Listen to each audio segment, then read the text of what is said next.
Good afternoon and welcome to Live Jai-Alai in the Magic City on YouTube's Jai-Alai Channel. I'm Stu Nyman. I'm here with Andrew Bleckman, and we're pleased to welcome you to this Saturday afternoon performance. We have 9 games for you beginning at 4 p.m. In addition to fast and fun Jai-Alai action, each of today's games offers win, place, show, quinella, exacta, and trifecta wagering.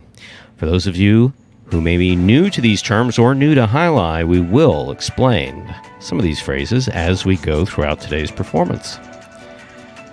In addition to these wagers, we also have a pick 3 that begins in game 4. Correctly pick the winners of games 4, 5, and 6 to bet the pick 3. More importantly, we have the high-paying High 5 jackpot, the most generous wager in all of parimutuel wagering.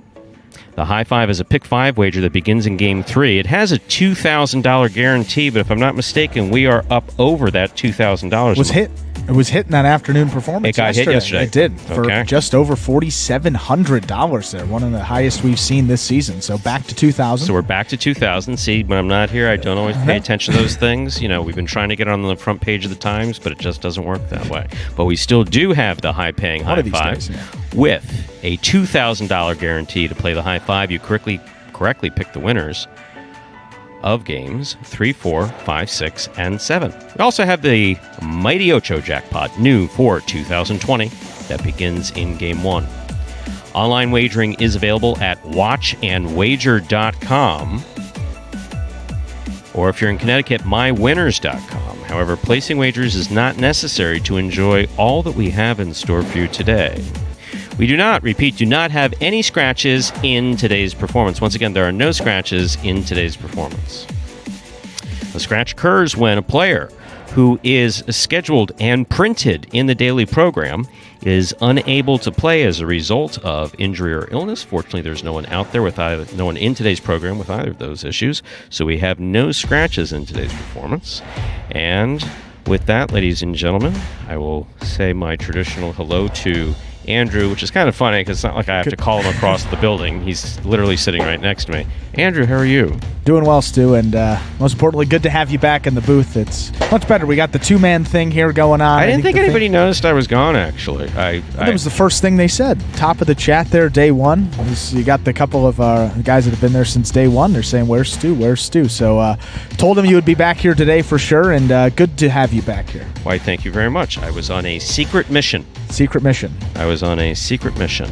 And, while trying to hit that High 5. Not successful in the first couple performances, and that's why I see you played it well. You see, you're saying, oh yeah, there's still some of the carryover, and I still got that 4,700 in the back pocket. Never placed a bet in Jai-Alai, but no, people still accusing me of trying to win that one. No, just not the case. That's all fun. It's all good and fun, and as we said, fans are happy to have you. Certainly happy to have you back. And your favorite day of the Jai-Alai week, we got evening Jai-Alai coming up. 2 performances here, one at 4. It was actually a labor action on my part. As I was standing out back with a sign, just walking, I was waiting for people to join me, but I forgot it's COVID, so a protest with one person is really not a protest, just a bitch session. So yeah, that was me. Yeah, only afternoon Jai-Alai. Jai-Alai. We got it here today. 4 p.m. performance and 8 p.m. performance. 9 games in each of those for you. And as we do before the first one of every performance, we have the video that will explain the scoring format for the first 8 games of this 9-game performance, which is Spectacular 7 scoring. Have a look. Spectacular 7 singles games are played with 8 players. Each player wears a different color jersey numbered 1 through 8 on the front. These numbers are traditionally referred to as post numbers. Post numbers are used to signify the order in which the athletes will play in a game. These numbers are also used for betting purposes. Don't be confused by the numbers on the back of our jerseys. Those are just for fun. Each game begins when the player in the post 1 red jersey serves to the player in the post 2 blue jersey. The served ball must land between the 4 and 7 lines marked on the court's side wall. If the ball lands between those lines, the serve is good and play continues until one of those 2 players wins that matchup. The player who loses the matchup exits the court and waits for his next turn at the end of the rotation. It's important to note that every game has 2 rounds. The first 7 matchups in a game make up round 1. Each matchup in round 1 is worth 1 point. Round 2 refers to all matchups that take place after the 7th and final matchup of round 1. The number of matchups in round 2 varies from game to game. And in round 2, each matchup is worth 2 points. The first player to earn 7 points wins the game. And now 4 minutes till we get into game number 1 here. Just a recap of how the week is gone. Ron dominating here in week 16. 8 wins for him, 1 place in 2 shows, leading fantasy points, leading pretty much everything, including that all-important win column, as we said. Now just 10 games behind Douglas. Began the week 16 behind, cut it to 10. 71 singles wins for him. Douglas still leading the pack there with 81. But you'll see those guys beginning in Game 5 in that doubles game, and then those 4 feature singles games to close it out. Some of the guys here you'll see in these earlier games. Legend having a great week. 4 wins, 4 places for him. 34 fantasy points is a $4 value. Certainly the play of the week thus far.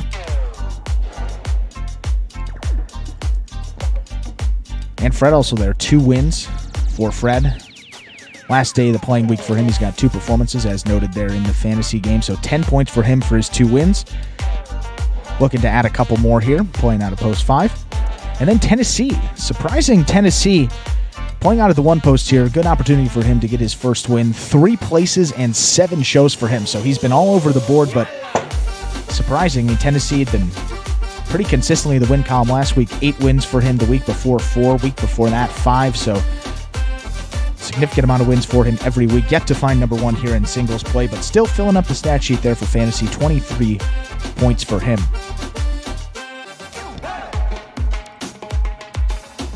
The guy that's leading these earlier games in terms of wins, you got Jedden playing a lot of them this week, but taking advantage of these earlier games, playing in games, singles games. Looks like 1 through 7. Game 5, there's a doubles game, so he's got 6 singles games in this performance. He's 24 games for him. Won 5 of them this week, including one of those feature games as well. So a couple of those guys, Bueno too, getting earlier games, but those have certainly helped carry over. The performances carried over into those later games. They've been playing really well, so see if that can happen here again in this Saturday afternoon performance. And we have just less than 2 minutes before we begin Game 1. Once again, Game 1 begins the Mighty Ocho, the pick 8. So correctly pick the winners of games 1 through 8 to play the Mighty Ocho. Both Game 1 and the Mighty Ocho now just less than 2 minutes away.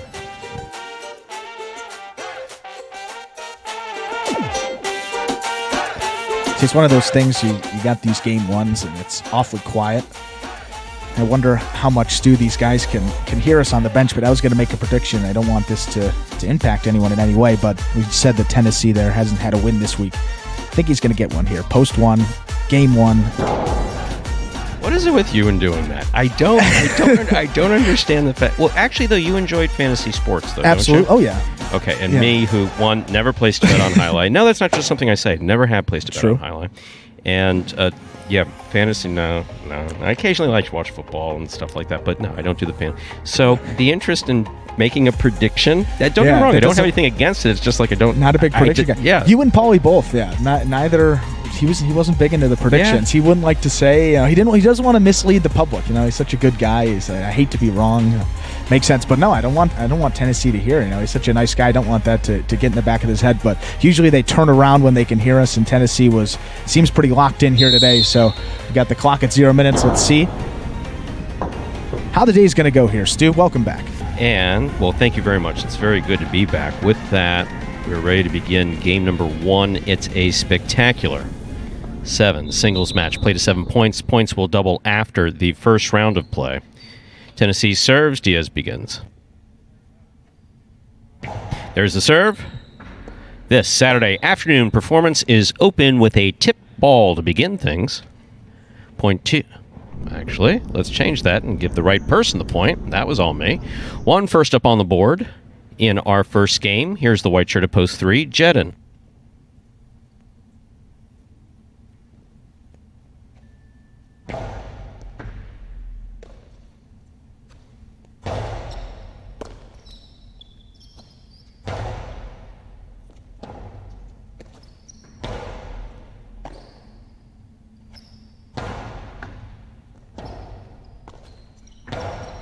There's a hard throw by Tennessee and a tip ball by Tennessee. Strong rebote by Tenard. Clipped the ball.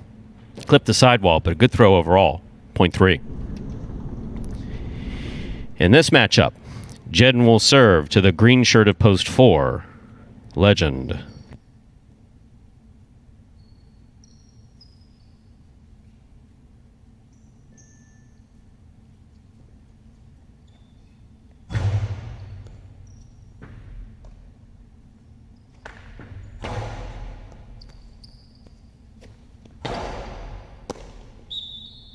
Ball dropped to the 9 line, 0.3.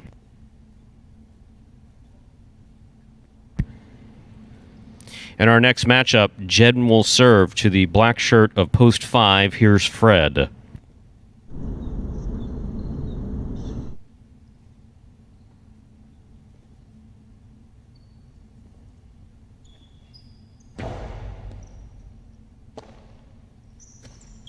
Fred opens with a nice backhand in this matchup. Scoop by Fred.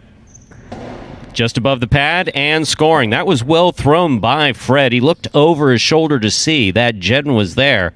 Tried to throw it where he couldn't get to it. He succeeded. 0.5. This matchup has Fred serving to the yellow shirt of post 6, Ben.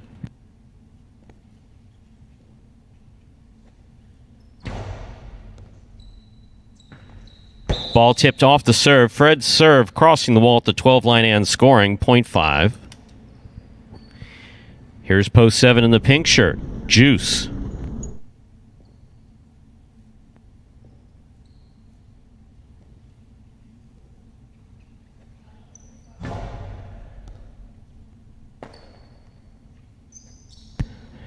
Juice with a light throw.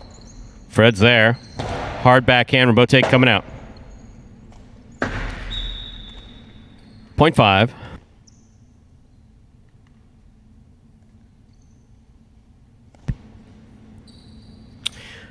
Fred's made 3 straight points. He serves to the purple shirt of post 8. Here now to complete the first round and receive is Lamonte.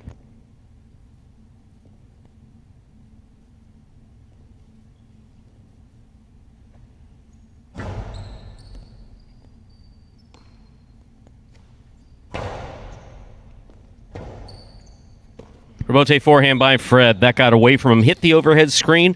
0.8. That closes out the first round of play. From this point forward, all matchups are worth 2 points. First to return in the second round, the blue of post 2, Diaz.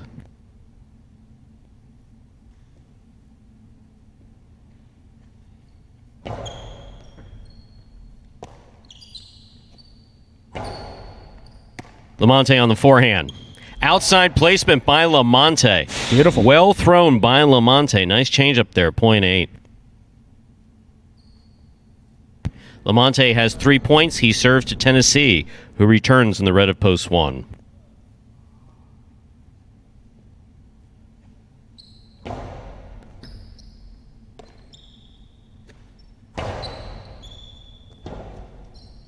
Rebote forehand. Escaped. Hit the overhead screen. 0.1. Tennessee has 3 points. In our matchup next, Tennessee serves to the green shirt of post 4, Legend.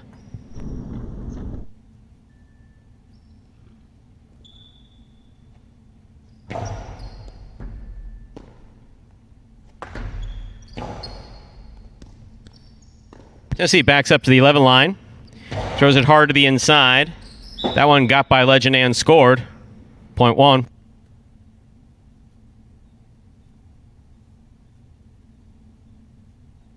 Straight points to a possible game point here for post 1 Tennessee. Trying to stop him is Jedden.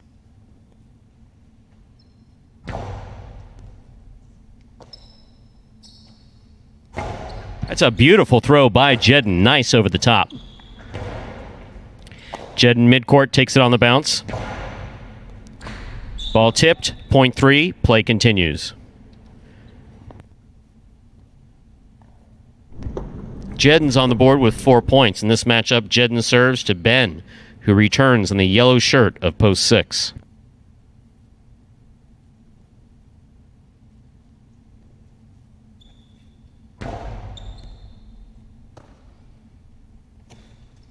That's a powerful, powerful backhand by Ben. This rebote comes all the way to the 3-line.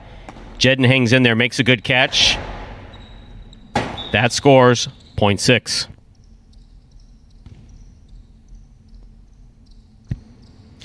Ben has 2 points.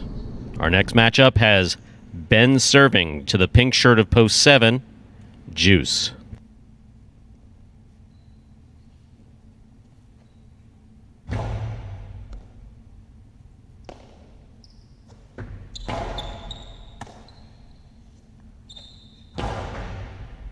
Catch by Juice at the 10 line. Low and inside. Picked up on the left side of Ben. Hard backhand clip to side wall. Rebotes to the outside. Juice is there. Juice made a nice play. Ben putting it just with the right touch to the inside to score. Not overthrowing it. Just along the inside. Well thrown by Ben, point 6. In this matchup, Ben serves to the black shirt of post 5, Fred.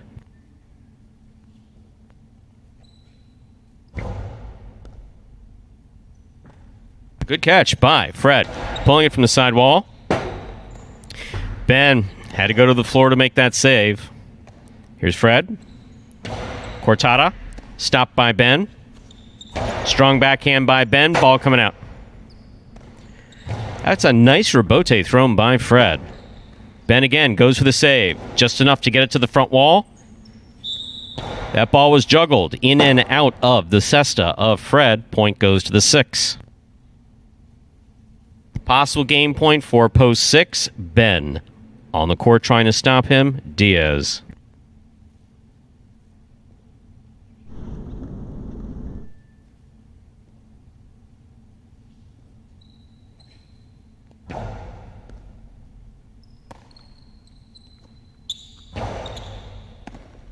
Ball tipped on the forehand of Ben, point 2.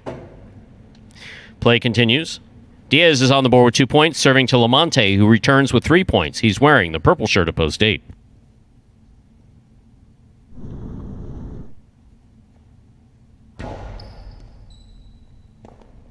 Ball tipped off the serve, point 2. Diaz now has 4 points. He serves the 4 post. Returning in the green shirt is Legend.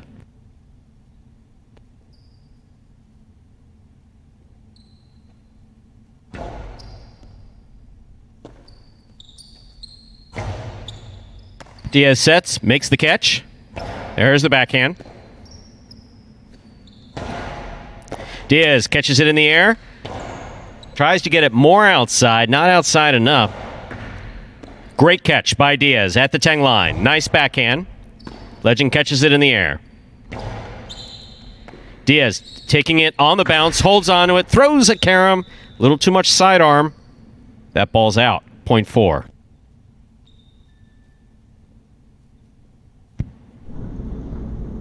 Returning with possible game point, the red shirt of post 1, Tennessee.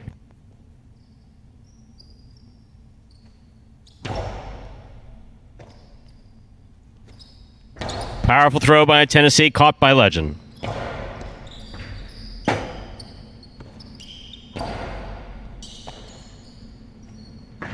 Karam does not open up. In fact, did the opposite. Came back inside, somehow still scored.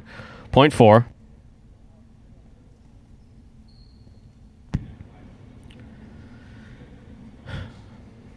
Four serves to post 3, Jedden.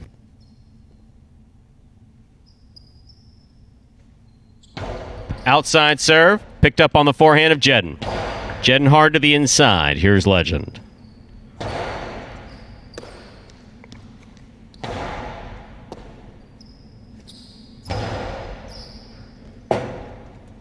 Rebote left side by Jedden. Clears the overhead screen, takes the big bounce, and lands in perfect to score. Point 3. I got kissed in there. Possible game point for Jedden in post 3. This matchup has him serving to Juice.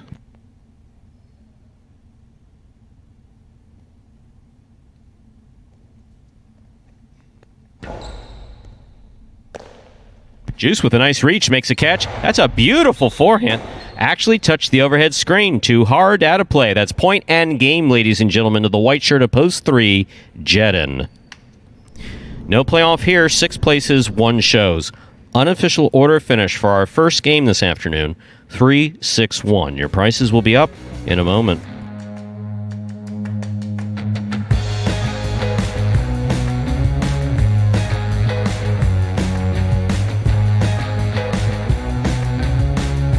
Results from Game 1 are official. Coming in first, post 3, Jedden. Taking second, post 6, Ben. Coming in third, post 1, Tennessee. And we'll have your prices up here in just a moment. And for those of you who tune in regularly, you know that our first game often sets the tone for how at least the first couple games are going to go. We used to say the whole performance. Now, there's a difference between our first few games and our last few games. But overall, not a bad start. Overall, not a bad start to this performance. There are your prices. The $2 Quinella, that's first and second in any order. That's 3-6 or 6-3, $23. Trifecta, 3-6-1, $83.80. Up next, ladies and gentlemen, is our second game. It's a Spectacular 7 singles match. It's played to 7 points. Points will double after the first round of play. That's what we mean by Spectacular 7 scoring. Spectacular 7, game played to 7 points, and after each one of those post positions has played once, points double. They don't triple, they only double once. Post time for game number 2 is now just 7 minutes away. Good luck.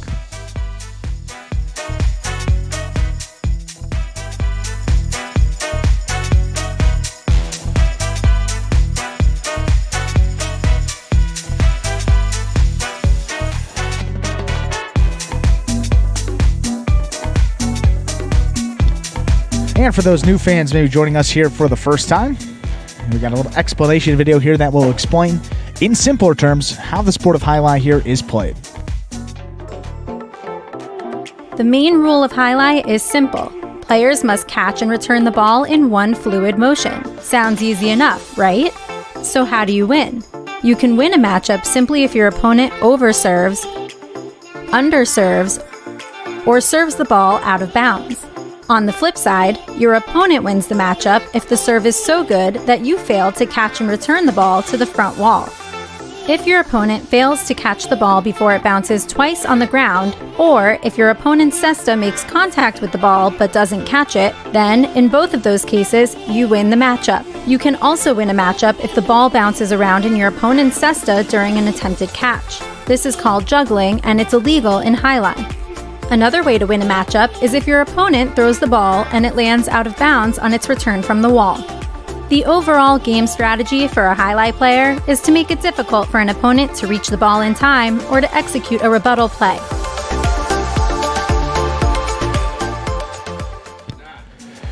And now 5 minutes away from the start of game number 2 here. Standard wagering available in this second game, but got a couple more minutes to get those bets in for the high five. Always guaranteed there at $2,000 if you get all 5 numbers and you are the only ticket. Was hit yesterday, one of the highest we've seen here this year, just under 5,000, 4,700 and change. So one person there probably pretty happy. We saw that 10-cent super yesterday. I don't know if you saw that price. Regardless of it being one person or not, it was $6.63 and change off of 10 cents. Talk about return on investment there, Stu. That's not too bad. That's one of those examples where in our first year, public reached out about a particular wager. Now, this is not an invitation to everyone just to send your list of wager requests, but the first year we had very standard wagers across the board, and someone requested a 10-cent super. And, you say, well, why would we add a 10? Why, what are we going to do? We're going to have dimes at the mutual clerk thing? So, well, no.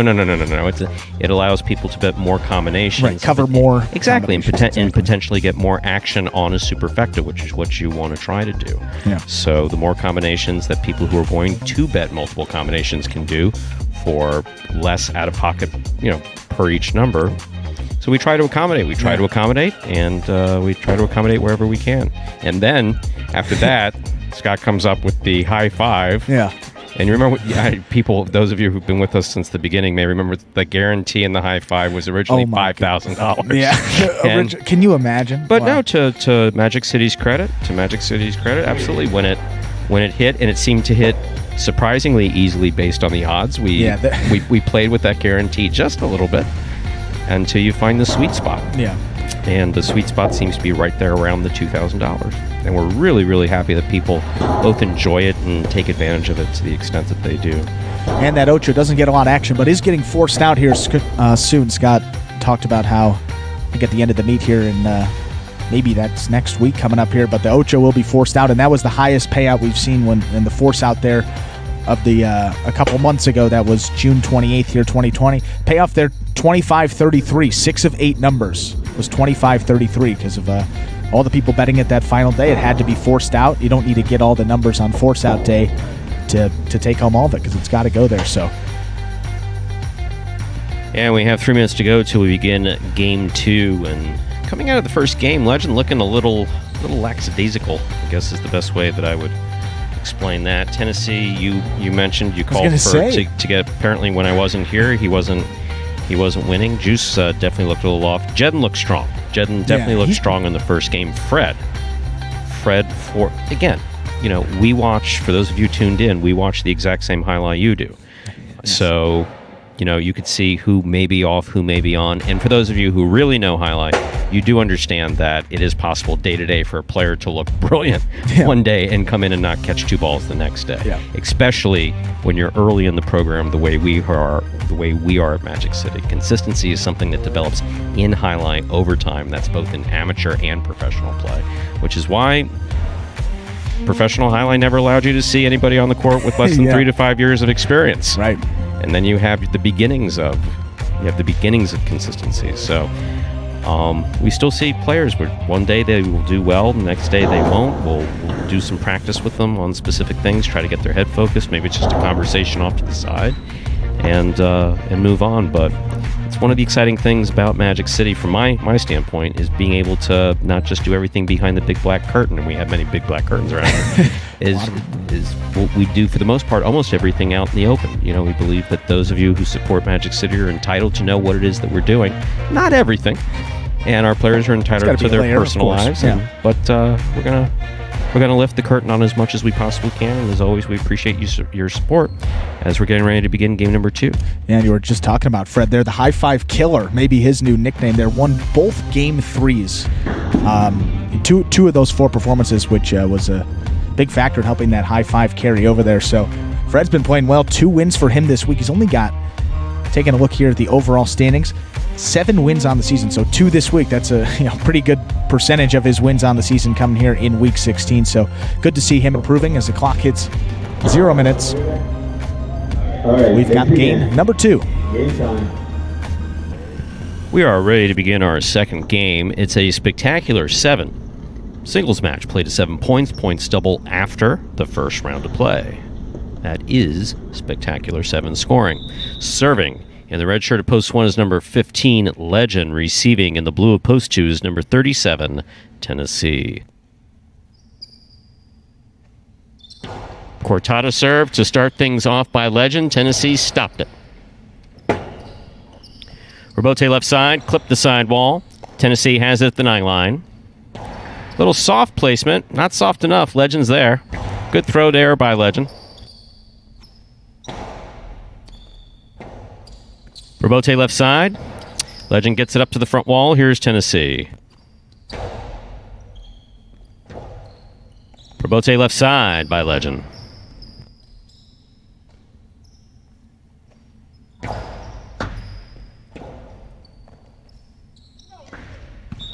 Ball hit the pad. Point 2.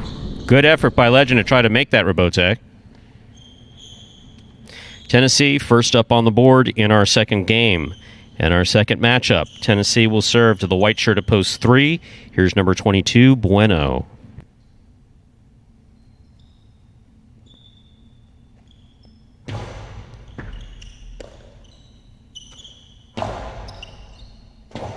Chula scores.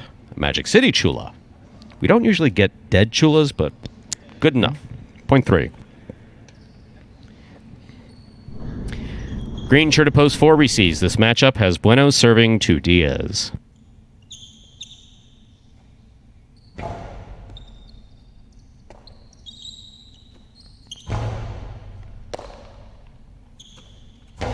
Strong backhand throw by Bueno.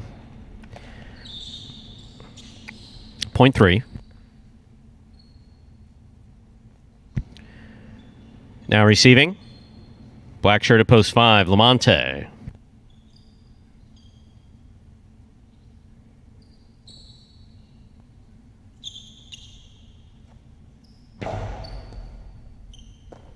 Lamonte from the left side. There's the backhand. Bueno from the 10 line. Here's Lamonte.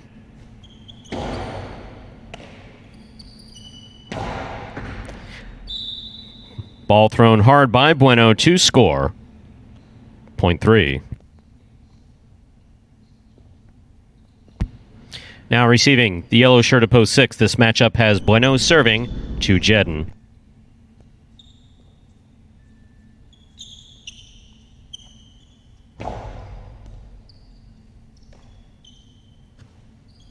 Beautiful throw by Jedden. Cleared the overhead screen. Rebote forehand by Bueno.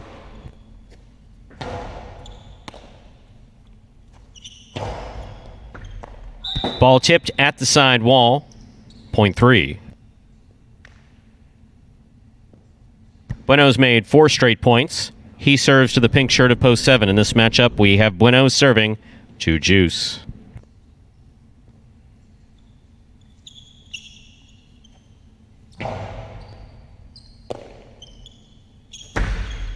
Long carom is going to score. Beautifully executed by Juice. Low percentage shot, but he went for it, and it landed in. Very nice. Point 7. In this matchup, Juice serves to Fred wearing the purple shirt at post 8.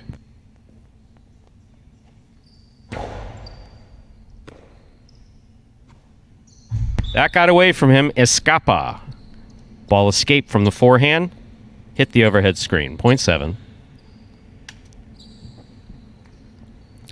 That completes the first round of play. All matchups are worth 2 points through the end of the game. First to return in the second round is Legend.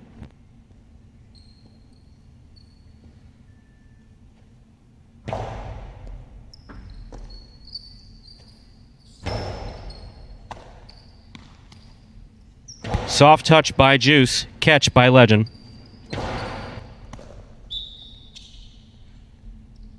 Ball drop, point 1.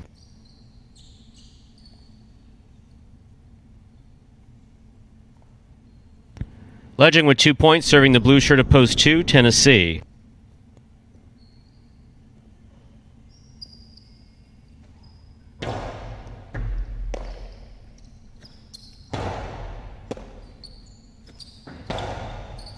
Good catch by Tennessee midcourt. Hard throw to pass. Rebote's coming in midcourt. Legend makes the save. It's a 2-all. It lands out of play. Point 2. 2 on the board with 3 points. Here's the green shirt of post 4, Diaz.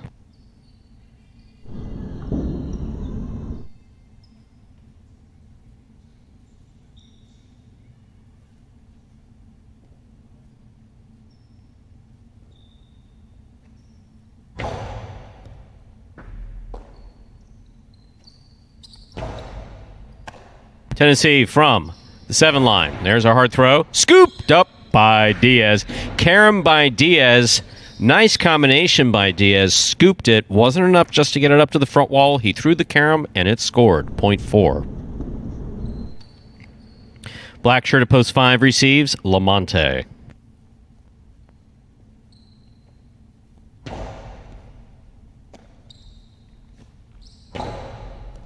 Diaz on the catch. Nice forehand throw by Diaz. Lamonte to the inside. Diaz is there. Lamonte trying to go outside, not outside enough. Diaz read it, stopped it, returns it. Rebote's coming out to the 8 line. Lamonte made the forehand rebote. Here's Diaz. Catch by Lamonte. He takes it in the air. Low and hard to the inside. Diaz is there. Lamonte going for another forehand rebote, just getting it above the pad. It's going to score. Point 5. That's a well-played point by Diaz and Lamonte.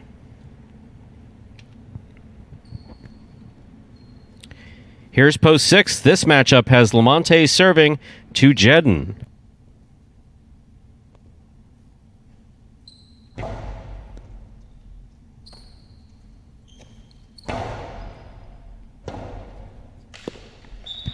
0.6.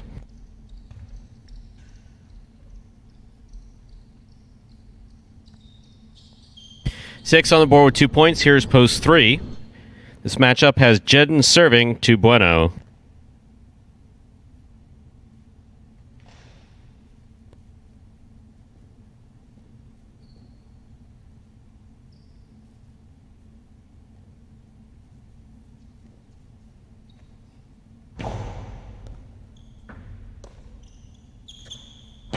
Powerful backhand by Bueno.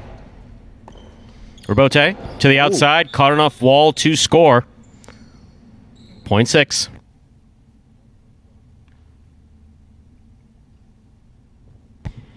Jedden has 4 points. In this matchup, he serves to Fred in the purple of post 8.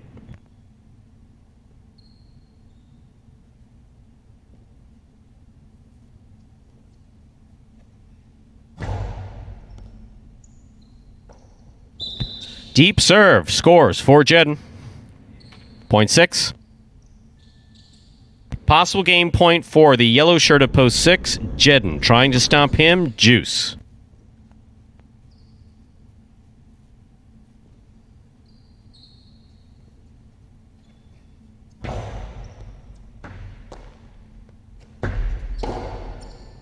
Good catch by Jedden. Hard throw by Jedden. Good effort by Juice to try to make that save. Point and a well-earned game, ladies and gentlemen, to the yellow shirt of post 6, Jedden. No playoff again. 3 places, 2 shows. Unofficial order of finish, 6-3-2. Your prices will be up in a moment.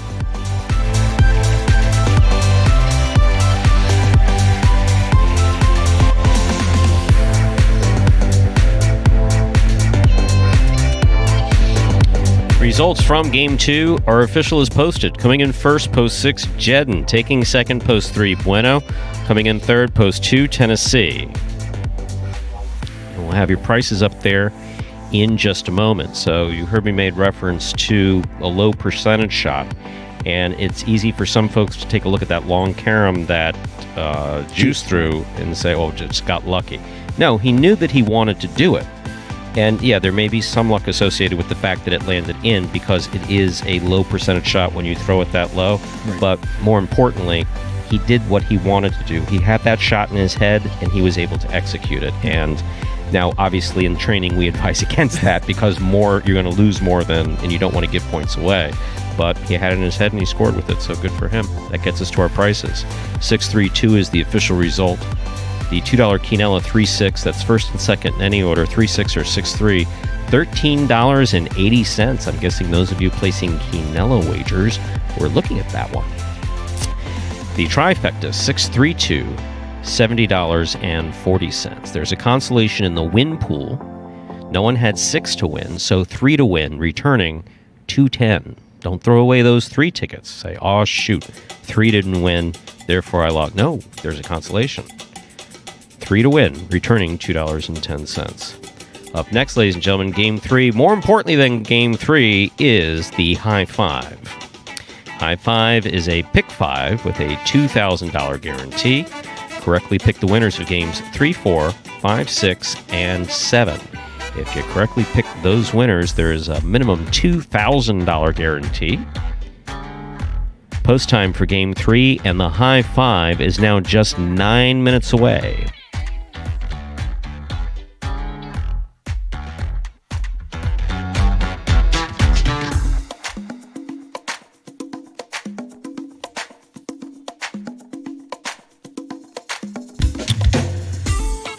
So, Andrew, did you miss me? Stu, to do this whole thing? I always like trying to come up with something that you're totally not expecting. That's going to throw you off. The way you look at me, I mean, fortunately, people can't see us back here. It's like just look on his face like, what is he going to say now? No, but I said, having you here and someone piped up in the chat there and said your analysis of the players, for a guy with not a big background in sports is just, it really is top notch. And for me, as a guy that sees all these guys and knows them and see how they train, it's really just, terrific insight into, the whole program and just their game as a whole. So it's great to have you here and thank you. To do that. No, and this is how we started. I have not been here on a few more occasions than you have not been here. That's a function of age. And the truth of the matter is that as we started off, once Scott presented his vision for what he wanted this particular announcer's booth to sound like, he asked me about things, statistics and analysis and comparisons with other sports. Yeah. And I was like, dude, 51, probably, I'm probably not going to happen. Please don't fire me because I like it here. And, so the only analysis that I bring is just what I've seen in Jai-Alai since I played in the school, from 80 to 83 kind of on. And then, obviously I have a fairly long history in Jai-Alai on the management side, not on the playing side, on the management side. Still a good career point. So, as far as analysis of what's, going on the court or what the players are trying to do, what we're trying to do with them as a program, I'm happy to be able to try to share that as best I can. As far as comparing it to something you'd seen in another sport, forget about it. No, but that's why you got me here. But no, it's a really good dynamic. I mean, to have someone that understands the game to the level that you do, and you got to realize, I've been exposed to the game for a number of years, but I would come down to Florida to visit my grandmother. Outside of that, there you go. That's a classic Jai-Alai story, right? Yeah, classic story. But how many, outside of that, Jai-Alai was kind of out of sight, out of mind growing up in the Midwest. So to have someone that understands the game, and I'm still learning it, and to have a teacher like you, it's really, you really see the game in a different way, and seeing it, especially from this angle too. I know I saw a story. I think it was Archie Manning. He says he always likes to be, in one of the end zone views to watch his son Eli or Peyton play quarterback, because he sees the game through the eyes of the quarterback, and kind of learning the game through years, starting to understand the little nuances of it. So it's really fun to do it, and much better. Could do it by myself, but to have you here and fans certainly appreciate the analysis, but to have you here and doing it, couldn't have asked for a better partner. So it's terrific. And as far as that highlight, as far as the announcer's view, you're either at the front wall or the back wall. And at an elevated standpoint. Obviously, at Dania, they're hidden way far away. They're obviously they're literally right. Start like on the third story, right next to the front wall at Miami. You were part of that ledge on the outside. At other facilities, you were on the back wall. I always preferred the back wall, but it was always an elevated view. This is the only time, obviously, because the back wall is glass, that literally I can see the footwork. Yeah.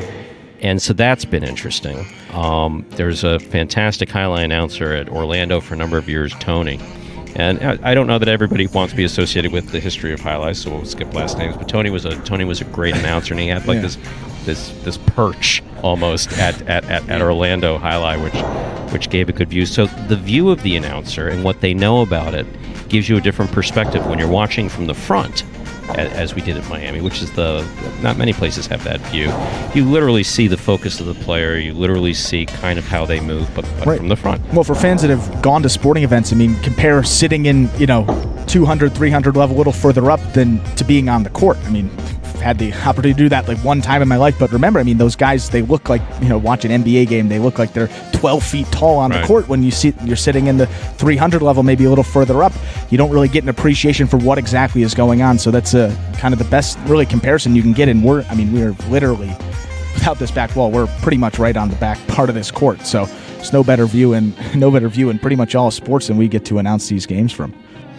And for those of you who may be new to the broadcast, knowing that one of the responsibilities that I have here is also the fact that I participate in the coaching or the training. Yep. And so sometimes I do have a difficult time maintaining that passion as I'm watching a game, trying to announce objectively, and then see them do something that's specific. It's like what do you not understand about what we just talked about 15 minutes ago? And of course, not everything is so easy to translate. I try to, both JR and I try to simplify it as much as possible. JR in his training is much more drill oriented, rebote after rebote after rebote, whereas repetition, exactly. Whereas for me, the guys know during the months where we do train, I put them on the court and have them play, and then I'll stop the point after if someone loses, and then make individual corrections or adjustments in form. That's why in the announcing you'll often hear me say clip. What do I mean by clip? When you throw your reverse, when you throw your left, when you throw your backhand, you want it to go straight. Now, there is that one creature from the Black Lagoon. That's very Florida. Good, very Miami. Great joke. Yeah. In fact, that's what we're calling it. That's what we're calling it now. Yep. So a reverse two-wall. I'm not a big believer in reverse two-walls. Yeah. I think it's Non-traditional shot. It's a non-traditional shot. I don't like it. So your reverse is supposed to go straight. So when they clip, I'll point out, and that's not just for folks who are watching to understand. It's also for the players who can hear us. Well, they can hear me, I guess, while the game's being played. Not like now, for instance, they can't hear it. But once the first serve comes, we turn the audio on for them. And not just so they can hear training, but also so they know, for instance, in playoffs, who's supposed to be standing where, and because JR can't speak through the glass. The glass is not soundproof, but you can't hear what someone is saying. Right. So they can hear some of the coaching that goes on. In other places, there's scoreboards right above the and that was always wall. So by history and highlight. People say, "Well, why are they looking at the scoreboard?" You know that they have, they're trying to see what their odds are, so they know what to do in the game. A golfer can't look at the leaderboard when he's in the middle of a tournament to see where he stands. He knows he needs to make a birdie or a par, or same exact thing. Players look at the scoreboard to see how many.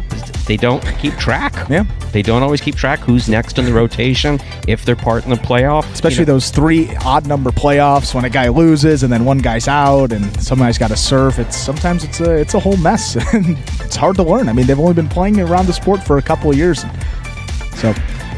Wow, rambled on so much. We only have a minute to go. 9 minutes. Yeah, that was a long chop-up session there, Steve. Yeah, $1,530 in the high five. We have less than a minute till we begin the high five. 1 minute to go till we begin the high five and game number 3. There were numbers on sayhighlight.com. I gave it to the folks yesterday, Stu, but I think that high five was all-time was right around 30% all-time. So that's dating back to last year. So even though it was hitting yesterday's performance, still a good likelihood that it could go again today for that $2,000. Good luck to everyone playing. With that, we're ready to begin game number 3, a spectacular 7. Singles match, played to 7 points. Points will double after the first round of play. Game 3 does begin the high five. Diaz serves in the red shirt of post 1. Lamonte receives in the blue of post 2.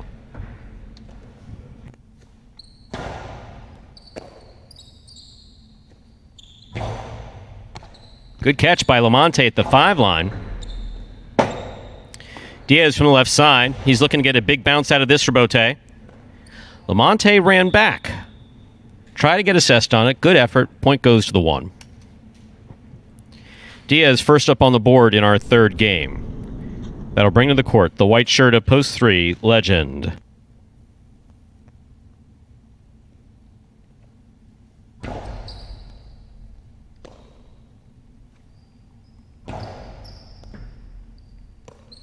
Diaz from the left side. Hard backhand all the way back to the 9 line. Legends there.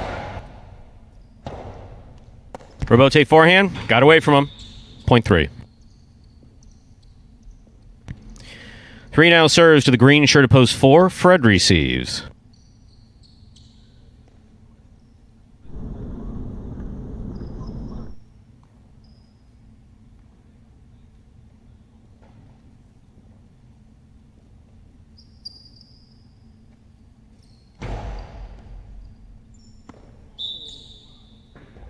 Point 3.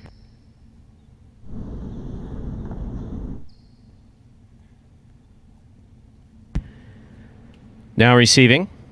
Black shirt of post 5. In this matchup, Legend serves to Juice.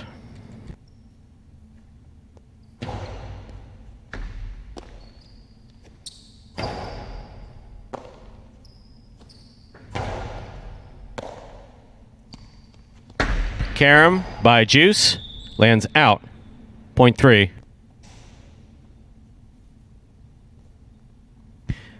Legends on the board with 3 points. He serves to post 6. Here's El Barba.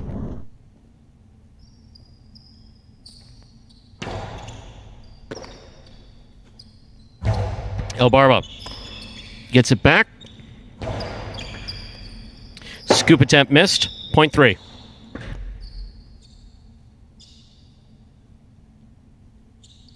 Three on the board with 4 points. Here is the pink shirt at post 7. This matchup has Legends serving to Tennessee.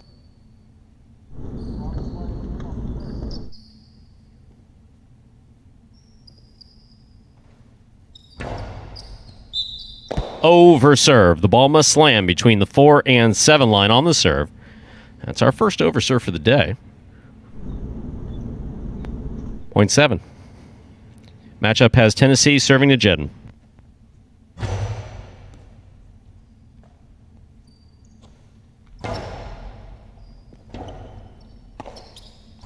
Beautiful rebote thrown from the left side of Tennessee. Tennessee from the forehand.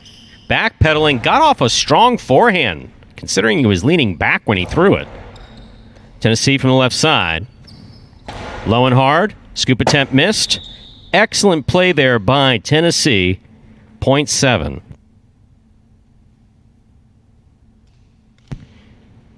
That completes the first round of play. All matchups are worth 2 points now through the end of the game. Lamonte receives in the blue of post 2.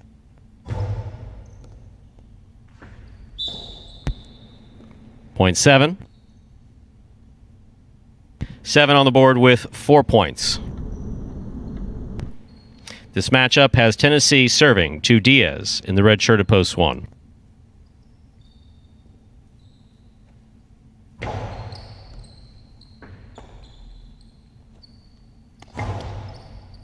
Tennessee makes the catch. Nice backhand. Caught in the air by Diaz. Rebote left side. Beautiful rebote for Tennessee. He gets to go way back. Diaz puts this one inside. Nice save by Tennessee. Diaz on the move. Makes the catch.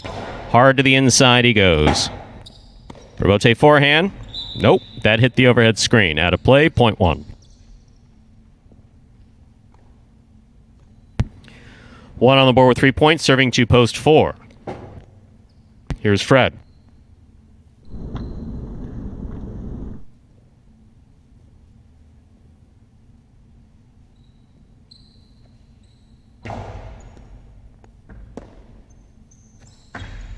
Reverse 2-all, caught in the air by Diaz. Carom by Diaz will score. 0.1. Possible game point for Diaz wearing the red shirt of post 1. Trying to stop him, post 5, the black shirt, Juice.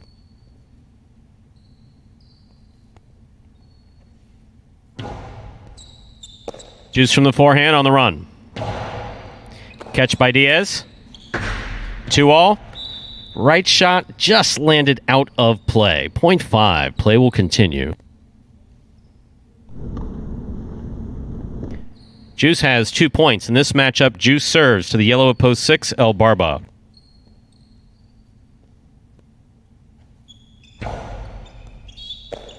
Over serve. The ball must land between the 4 and 7 line on a serve. That's an over serve. Point goes to the 6. El Barba has 2 points. Receiving post 3, Legend.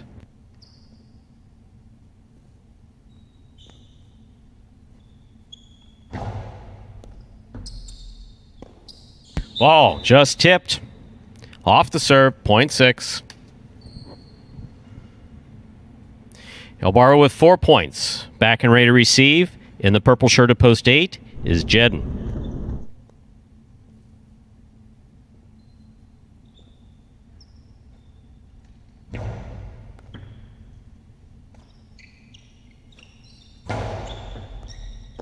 Ball tipped by El Barba, 0.8. Jedden has 2 points. In this matchup, he serves the returning to post. The blue shirt is Lamonte.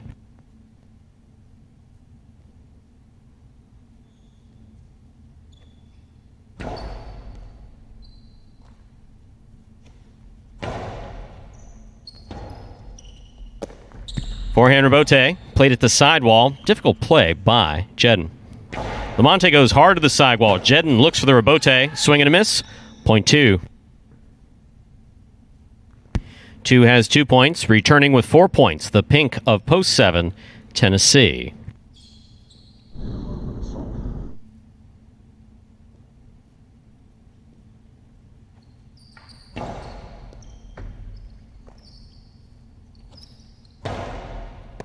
Ball tipped.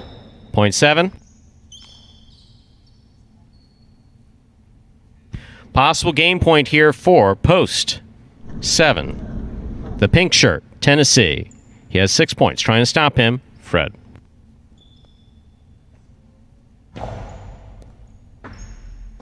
Fred makes the catch. There's the backhand.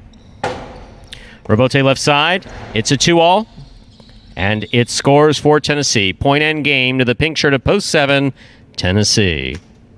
7 wins it. 1 comes in second. This is a playoff for third place between 3 and 6. Legend will serve to El Barba.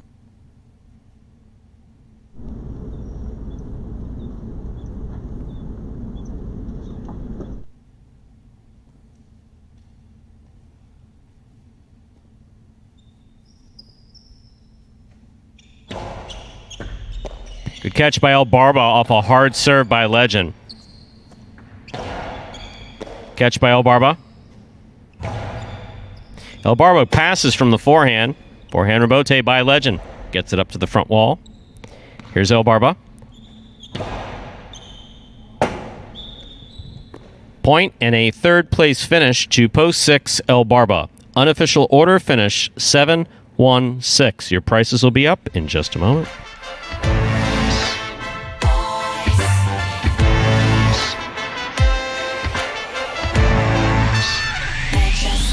Results from Game 3 are official. Coming in first, post 7, Tennessee.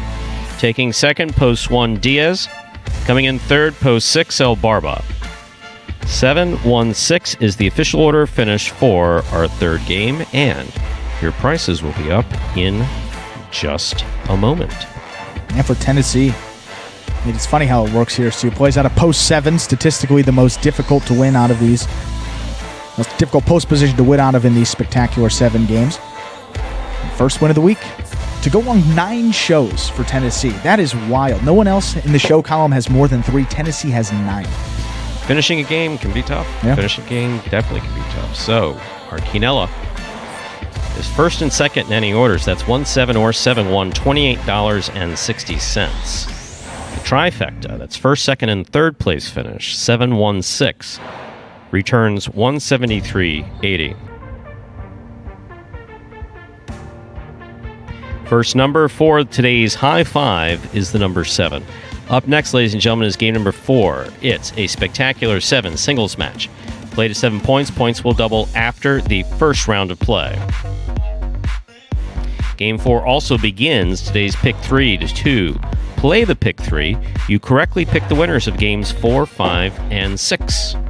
Post time for Game 4 and the Pick 3, now just 7 minutes away. Good luck, everyone.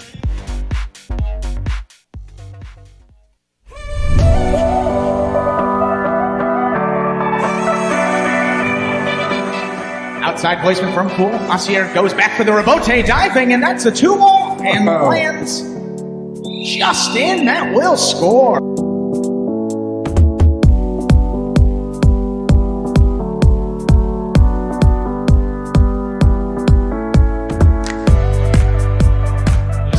Line. Outside placement stopped by Willow. Willow plays it back. Bueno, what a rebote save on the left side.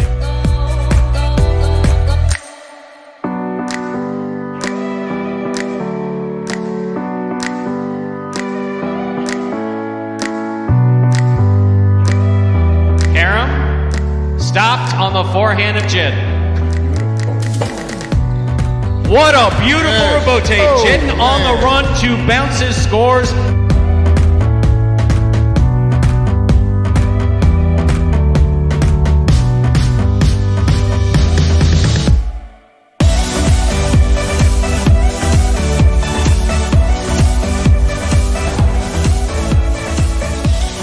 Back to the inside, Carballo goes.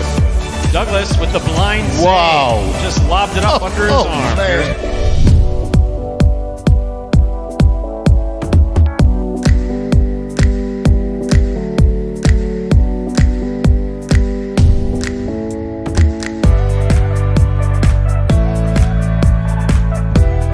Rebote thrown beautifully. Antelope gets out of the way. Rebote's back up. What a fine effort. This is a 2-ball. El Barba on the run. And it scores.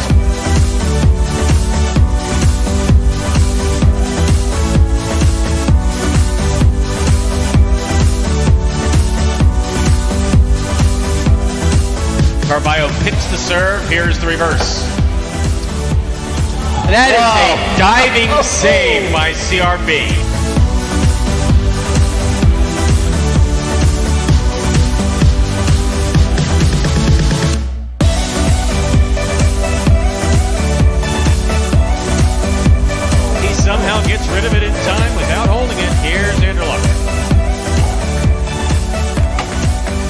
Carballo diving save. What a fantastic rebote thrown by Carballo.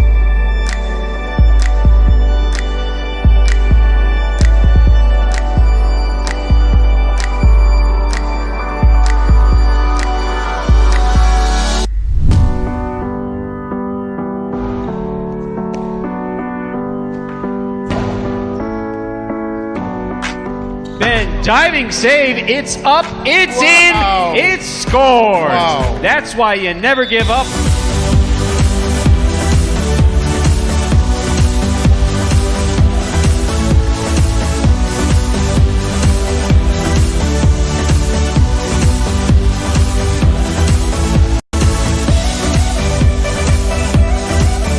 Big left side takes an interesting hop, goes to the outside. There's Douglas.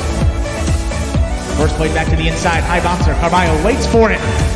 Wow. Unbelievable rebote save.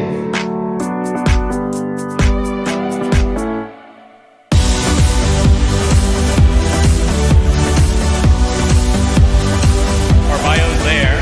Sidearm carom, split placement. Kubala up at the 5-line. Hello. That's in play. That is absolutely in play.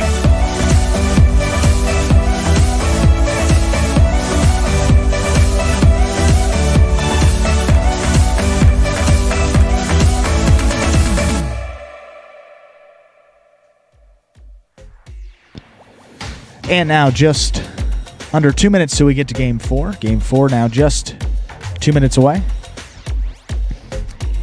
And we still have a number of players that are out. For those of you who may be new to the broadcast, all of our players are on an annual contract. And like any professional sport, there are going to be injuries, there are going to be illnesses. Some are going to be longer than others. And so we have CRB out with illness, and we have Cool Fitness out with still out with concussion protocol. Cavassier, who had a fractured wrist.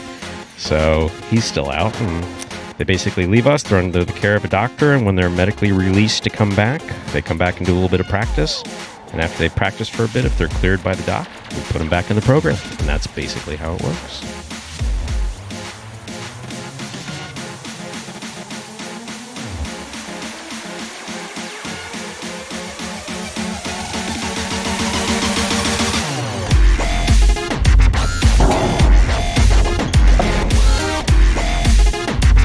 We have less than a minute to go till we begin Game 4 in the Pick 3. Game 4 in the Pick 3 now just a minute away. Yes, I know in some other programs they actually print a scratch report. No, I don't want to do that. We'll announce it, especially since there's no one on track. Yeah, we're not open to the public, so there's no one on track to buy a program to look at it. So, yes, no, we'll give scratch updates as we can. With that, we're ready to begin Game number 4. This is a spectacular 7 singles match, played to 7 points. Points will double after the first round of play. That is spectacular 7 scoring. Serving in the red shirt at post 1, we have Tennessee. Receiving in the blue at post 2, Anderluck.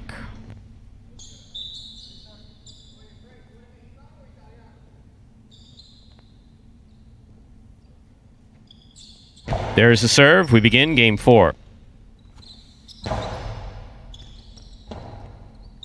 Forehand rebote by Tennessee. Anderluck on the left side. Forehand rebote by Tennessee. Anderluck takes it in the air. There's a strong backhand to the inside.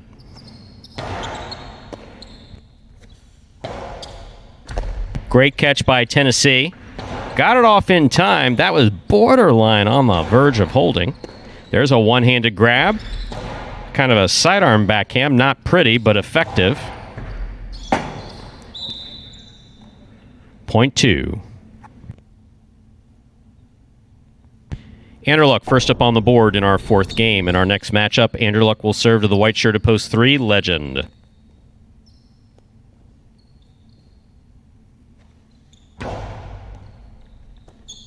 Ball dropped off the serve, point 2. Green shirt at post 4 receives. In this matchup, Anderluck will serve to Jedden.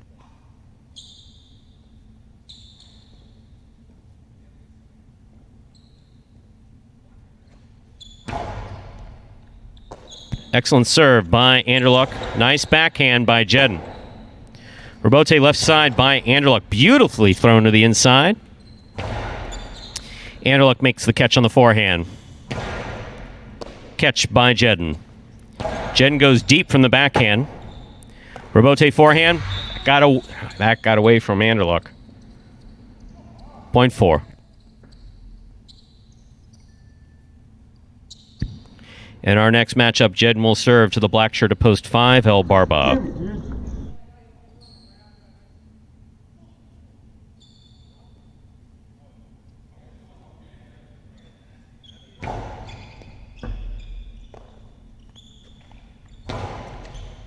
Scoop by Jedden. El Barba comes out, puts a soft touch on the Robote. That's a good play by El Barba. Robote by El Barba, just above the pad. Jedden makes the catch. Goes hard. Robote left side. Good effort by El Barba to try to save that Robote. Point goes to the 4.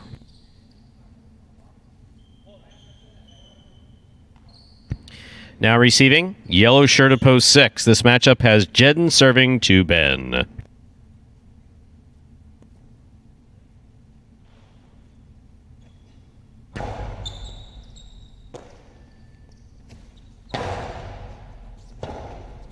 Robote left side, fired by Jedden. Juggling off of the scoop. Ball must be caught and stopped in the cesta when you make that catch, whether it's a scoop or you're catching it in the air. Point goes to the 4. This next matchup, Jedden serves to pink shirt at post 7, Bueno.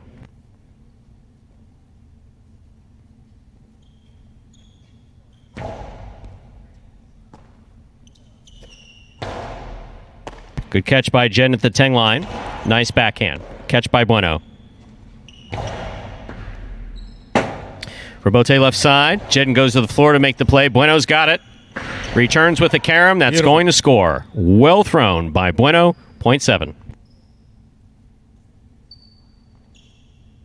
Here now to complete the first round and receive, wearing the purple shirt at post 8, is Juice.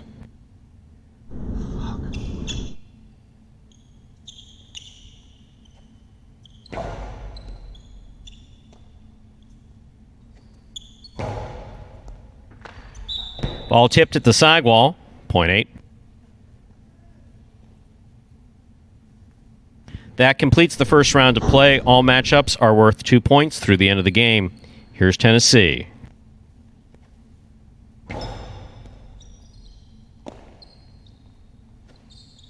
Tennessee throws it hard, but throws it off the court. Don't see that often, thankfully. Point 8. Juice on the board with 3 points, serving to the white shirt of post 3. Legend.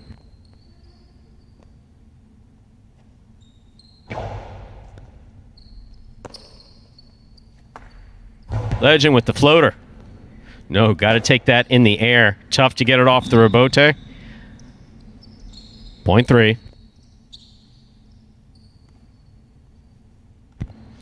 Legend has 2 points. In this matchup, Legend will serve to the returning blue shirt of post 2, Anderluck.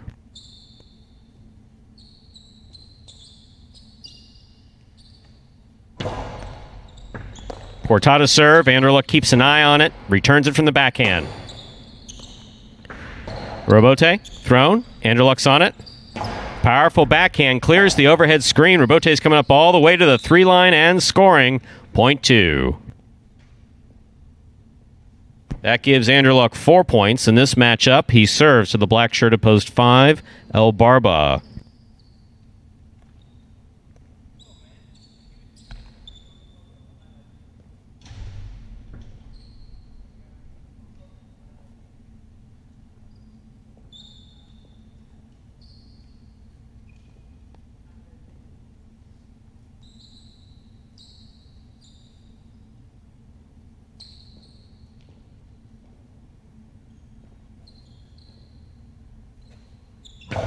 Hard serve by Anderluck. Good catch by El Barba. El Barba, low runner to the inside, picked up by Anderluck. Elbarba for the rebote. Just gets it up to the front wall nicely. Anderluck with a hop. Makes the catch. Elbarba from the 12 line. Tough one. Good second effort. It's going to fall just short of the front wall and hit the pad. 0.5.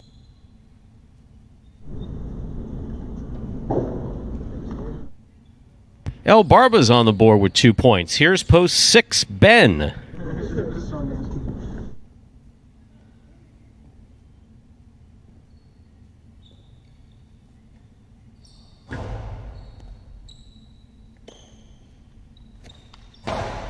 Powerful backhand by Ben. Rebote forehand, swing and a miss. 0.6.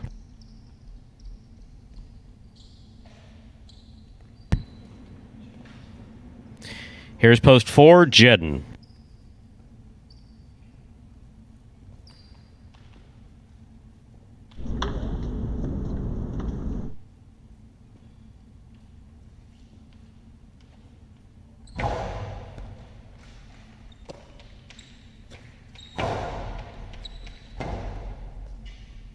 Rebote left side. Rebote. Clip the sidewall. What a scoop by Ben. That was a beautiful scoop. He got it and controlled it and got it back. Ben for the rebote. Cleared the overhead screen. Here's Jedden to the outside. He makes a great catch. Hard throw. Going to go 3 walls.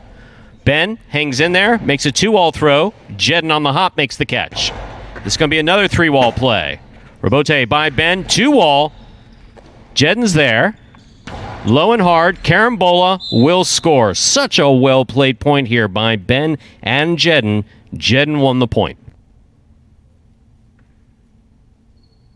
Possible game point for the green shirt of post 4, Jedden trying to stop him post 7, Bueno.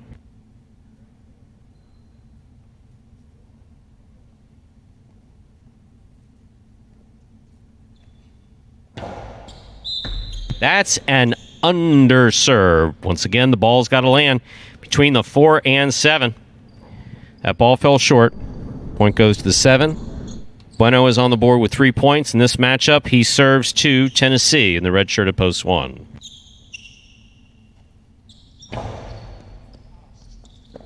Difficult catch. Comes slow to the sidewall where it scores. Scores 0.7. Possible game point for the pink shirt of post 7, Bueno. Trying to stop him, post 8, the purple shirt, Juice.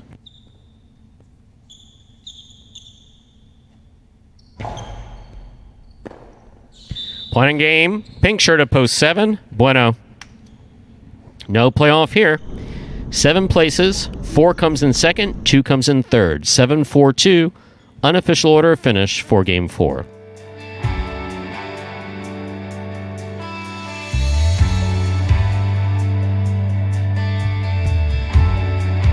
Results from Game 4. Our official is posted. Coming in first, post 7, Bueno. Taking second, post 4, Jedden. Coming in third, post 2, Anderluck. 7-4-2 is the official order of finish for Game 4, and your prices will be up in just a moment.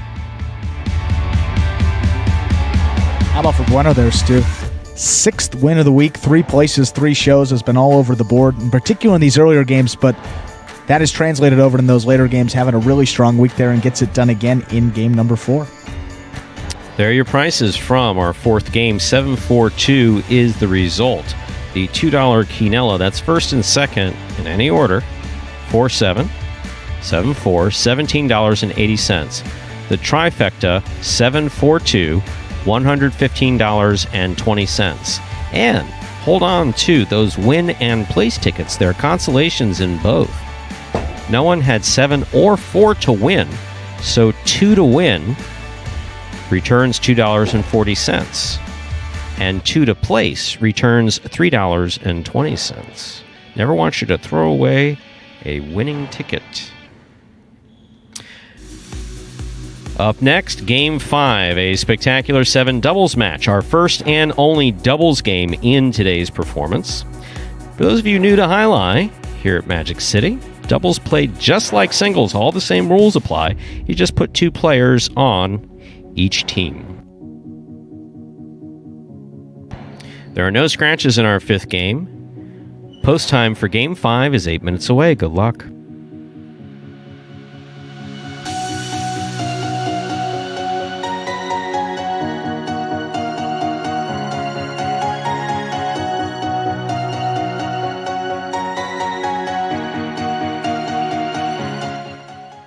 I love Jai-Alai. I think Jai-Alai is a beautiful game.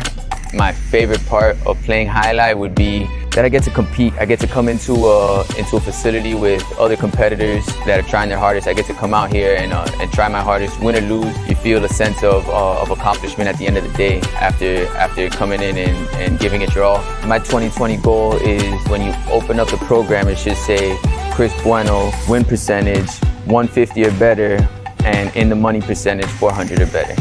I'm gonna finish every game that I get possible game point.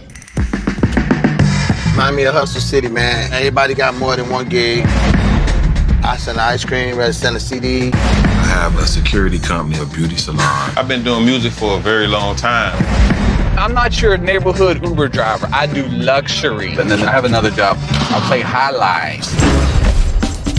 We were looking to transition from dog racing to Jai-Alai. I went to the university and said, listen, I have this crazy idea. Do you think we could send something out to all the ex-athletes for the last 20 years and say, we're looking to hire and train Jai-Alai players? They paying us, man, and we can win big money. Let me see what this is all about. That's what you gotta do. Get some money. The players taking the court are all athletes you may recognize. Baseball, football, track and field. If you're going to come into this sport, you got to be dedicated. You're going to be a piece of cake. We knew going in, they're not going to be great the first day. It'll be like the Jamaicans with the bobsled team. Game time now, man. This is going to be the first time that my kids will be able to sit in the audience and root for their father. Who wants it more? This is a sacrifice I think is going to pay off in the end. This is a dream for me. I got to win. Can't get drama better than this. Jai-Alai became the new hustle. Let's get ready to play.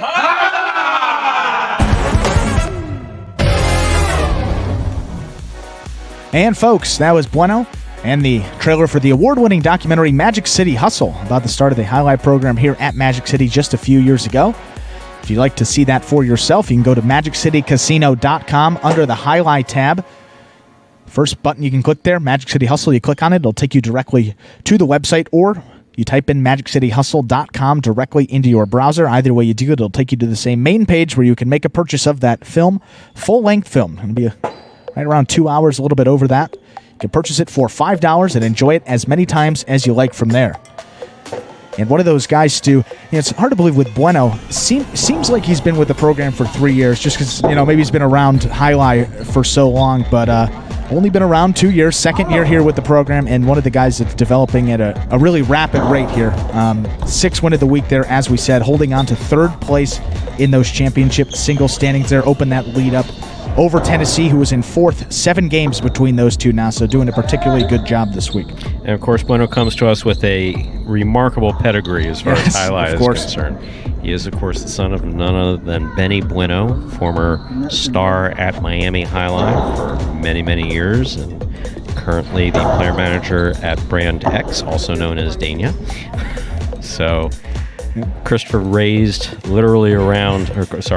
literally raised around the sport of Jai-Alai, and in addition to, the fact he was a ball boy at Miami for a little bit of time, and, he didn't necessarily know that he was going to be doing this.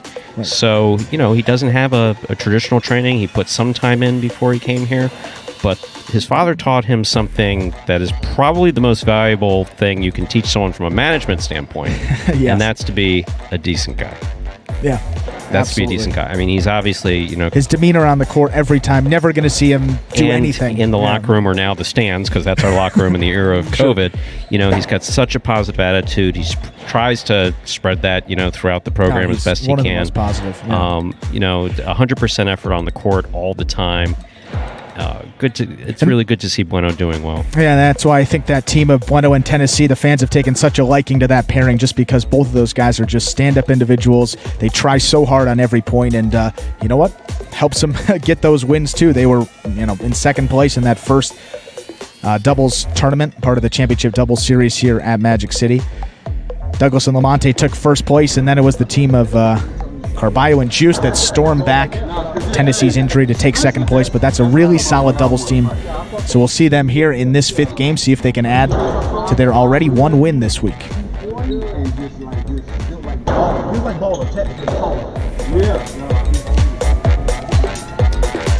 And we're going to begin the game in just a moment. We can give this last group of 4 players a little bit of chance to warm up. Yeah, we'll give you, while we have a couple seconds, we'll give you a rundown of how it's gone. No one has won multiple doubles games here this week. 1 for Bueno and Tennessee, as we said. Fred and Ikeda with 1, Juice and Ron with 1, Lamonte and Douglas with 1. So Diaz and Carballo, Legend and Kubala, no in-the-money finishes this week, so those 2 pairings. See if they can get on the board here. We're ready to begin game number 5. This is a spectacular 7 doubles match. Play to 7 points. Points double after the first round of play. Doubles played just like singles. The guys in the same color shirts are playing together. Serving in the red shirts of post 1, we have Legend and Kubala. Receiving in the blue of post 2, Jedden and Ben. Legend serves and begins our game. That was a great combination by Jedden to start the game. He took the serve, threw it back. Legend got assessed on it. First point will go to the 1. Good effort by Jedden to try to kill that off the serve. This matchup has Legend serving to the white shirts of post 3, Juice and Ron. Ron in the backcourt. Kubala with the tip ball at the 10 line, point 3.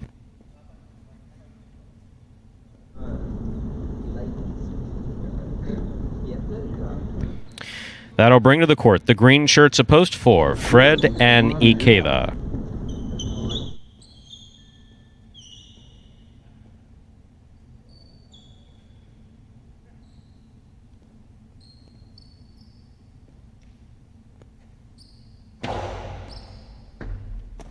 Ikeda from the backhand. Goes deep. Excellent catch by Ron deep in the backcourt. Ikeda on the forehand. Robote left side. Ikeda. Scoop by Ron. Karen by Ron. Hit the pad. The pad is bad. Point 4.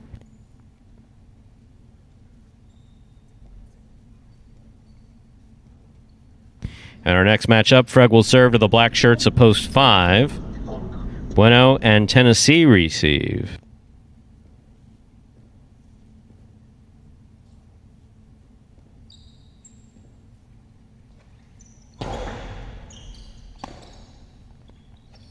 Hard throw by Tennessee.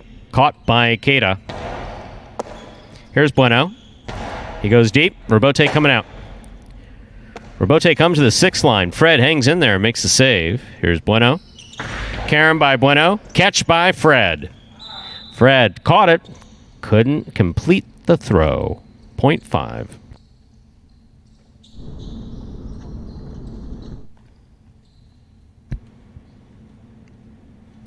In our next matchup, Bueno will serve to the yellow shirts of post 6. Here's Diaz and Carballo.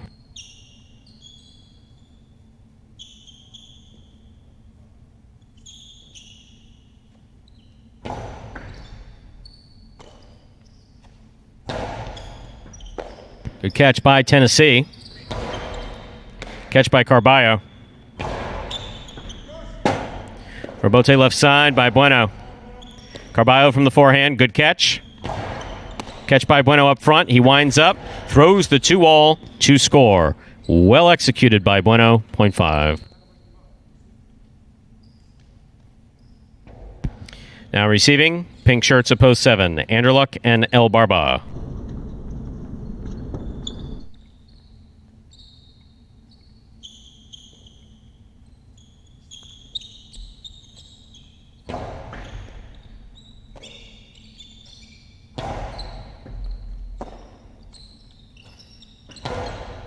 Catch by Anderluck. Hard forehand throw. You all right? You okay? All right. Point 7. Here now to complete the first round and receive, wearing the purple shirts of post 8. Lamonte and Douglas receive.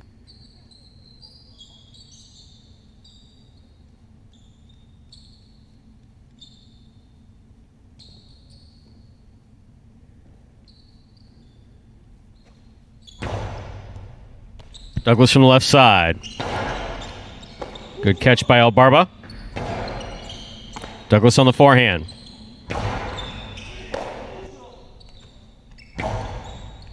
Douglas from the 9 line. Over the top. Fired to the inside. El Barba from the 12 line. Douglas with a good catch at the 10 line. There's the backhand. Great catch by El Barba. Catch by Douglas. Robote left side. Stays in. Nice save by Anderluck. Here's Douglas. Hard throw. Robote coming out all the way to the 5 line. Forehand Robote. Hard throw by Douglas. Good catch by El Barba again. Here's Douglas.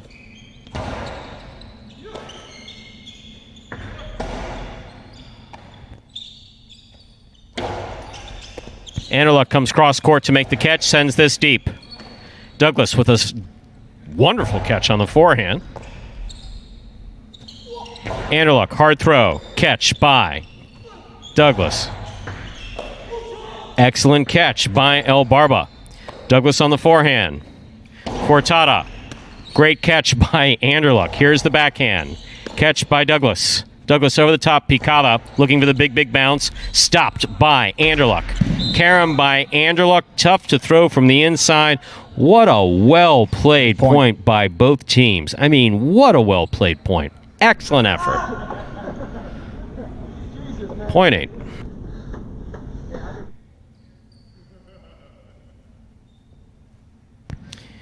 That completes the first round of play. All matchups are worth 2 points through the end of the game. Jed and Ben return.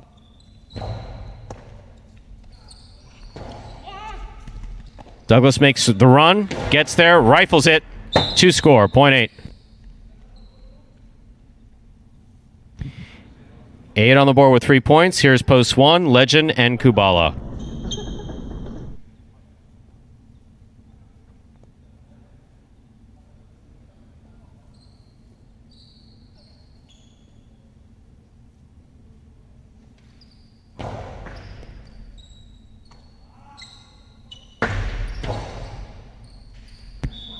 Carom scores, point 1. 1 on the board with 3 points, serving to post 3. This matchup has Legends serving to Juice and Ron.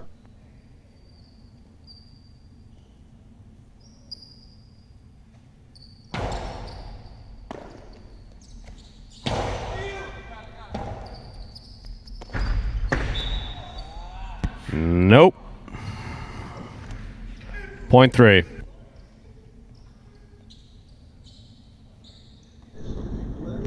3 on the board with 3 points. Here's post 4, the green shirts, Fred and Ikeda.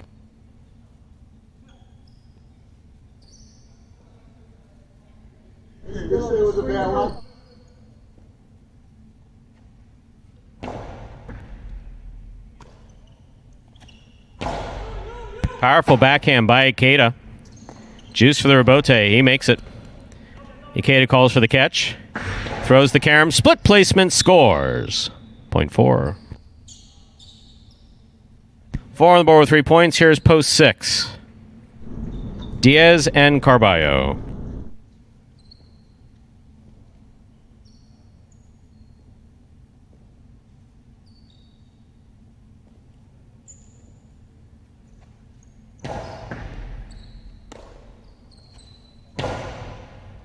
Catch on the forehand of Ikeda. Goes deep.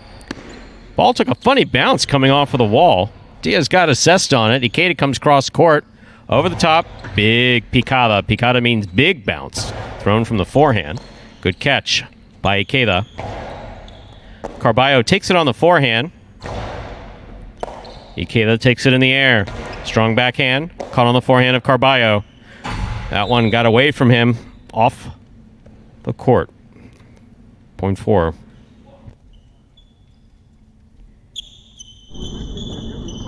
Possible game point for the green shirts of post 4, Fred and Ikeda trying to stop them. The black of post 5, Bueno and Tennessee.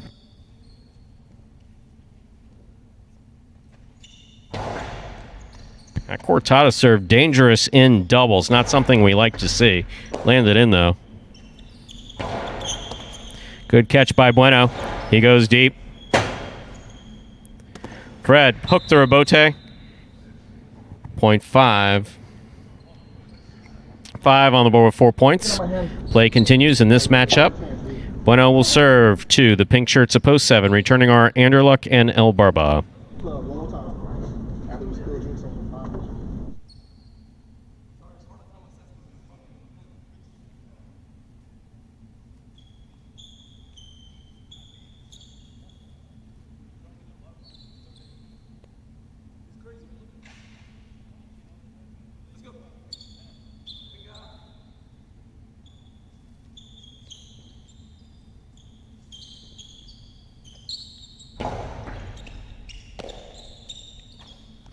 Strong forehand throw by El Barba. Good catch by Tennessee deep in the backcourt. Catch by Anderluck midcourt. Nice backhand. Caught in the air by Tennessee. In and out of the center of the ball goes. 0.5. Stop fucking yelling at me, bro. God damn it. Not the kind of communication we look for, but communication nonetheless. Possible game point for the black shirts at post 5. Bueno and Tennessee trying to stop them. Post 2.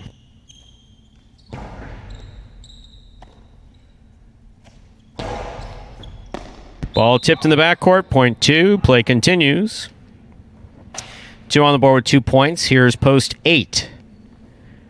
This matchup has Jedden serving to Lamonte and Douglas.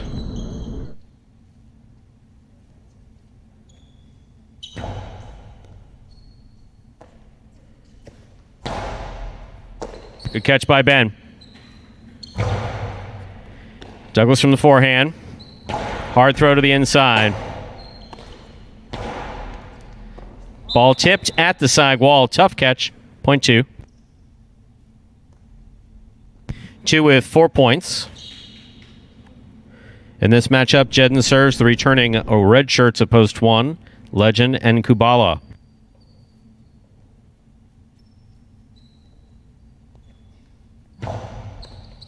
Jedden going for the serve on the forehand. Knocked it down. 0.2. Possible game point for the blue shirts of post 2. Jedden and Ben trying to stop them. Juice and Ron.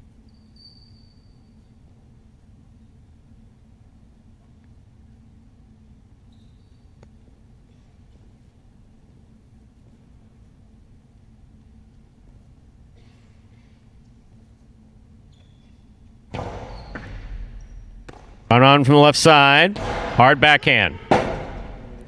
Rebote left side. Rebote for Ron. Catch by Jedden. Jedden fired that one into the overhead screen.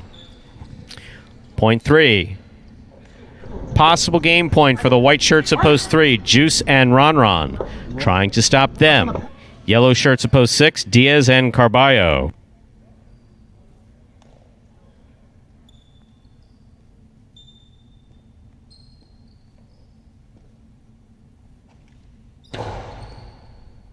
Carballo on the backhand. Catch by Ron. Rebote left side by Diaz. A beautiful rebote to the inside. Ron's got it. Carballo from the 10 line. Rebote forehand by Ron. Here's Carballo. Carballo goes deep. Rebote left side, just above the pad, will score on the second bounce. Wow. Point and game to the white shirt of post 3. 5 serves to 2. This is a playoff for second and third place. Why didn't you just score 5? Shut up! You should just score 5 when we go trade your shirts.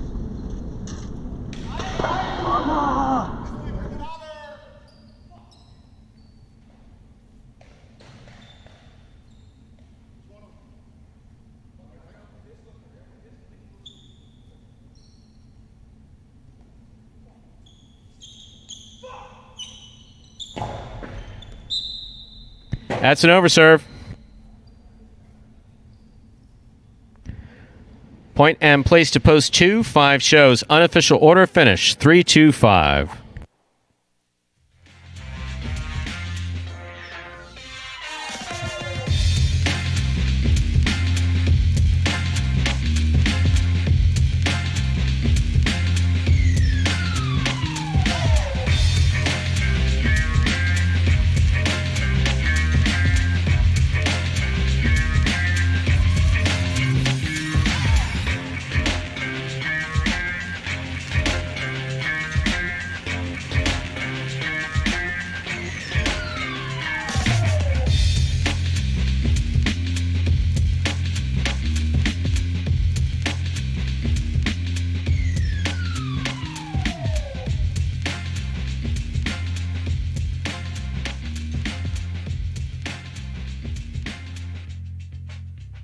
And there are your prices.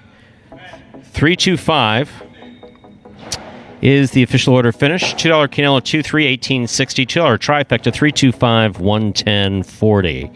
And ladies and gentlemen, we've just been advised of a late scratch that affects the remainder of today's games. Games 6, 7, 8, and 9. First, I'm going to announce it, and then we'll go back and let you know game by game. Carballo is going to scratch beginning in Game 6. Game 6, post 8. Scratch Carballo, replace Carballo with Ben. Game 6, post 8. Scratch Carballo, replace Carballo with Ben. Carballo will be scratched in the remainder of today's performance.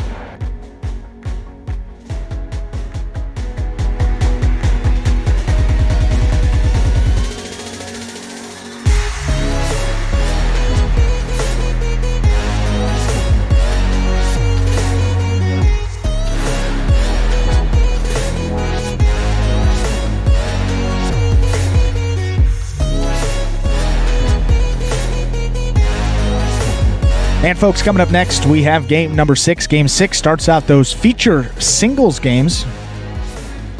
Games 6, 7, 8, and 9. Game 6 will be another spectacular 7 singles match, going back to singles. For the remainder of this program, this one going up to 7 points, all points doubling after all those matchups in the first round of play. You see the scratch there noted in those entries. It's going to affect post 8 Carballo. Late scratch here. That affects Game 6 through 9.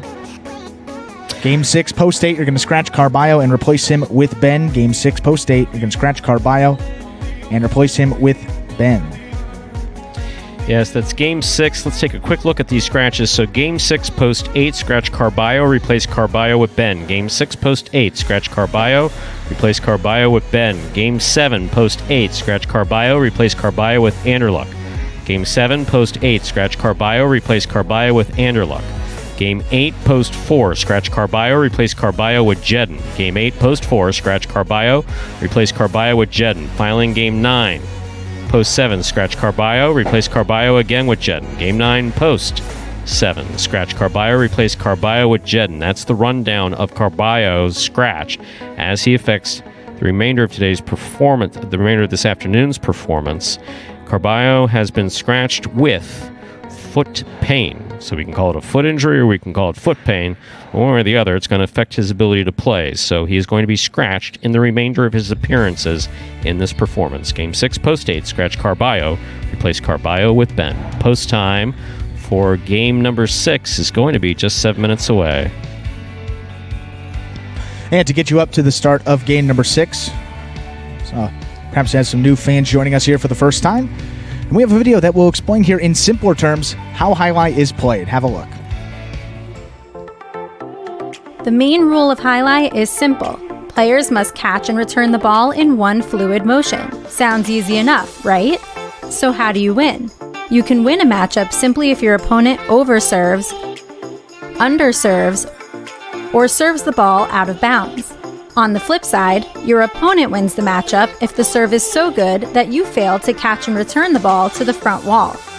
If your opponent fails to catch the ball before it bounces twice on the ground, or if your opponent's cesta makes contact with the ball but doesn't catch it, then, in both of those cases, you win the matchup. You can also win a matchup if the ball bounces around in your opponent's cesta during an attempted catch. This is called juggling, and it's illegal in Jai-Alai.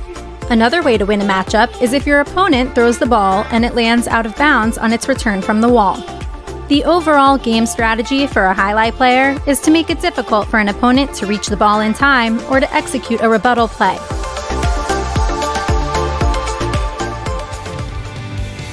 And now 2 minutes away from the start of Game 6, you see those will pays for the pick 3, 7 and 3, first 2 numbers.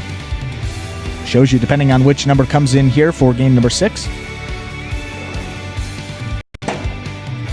Number in yellow is the post number.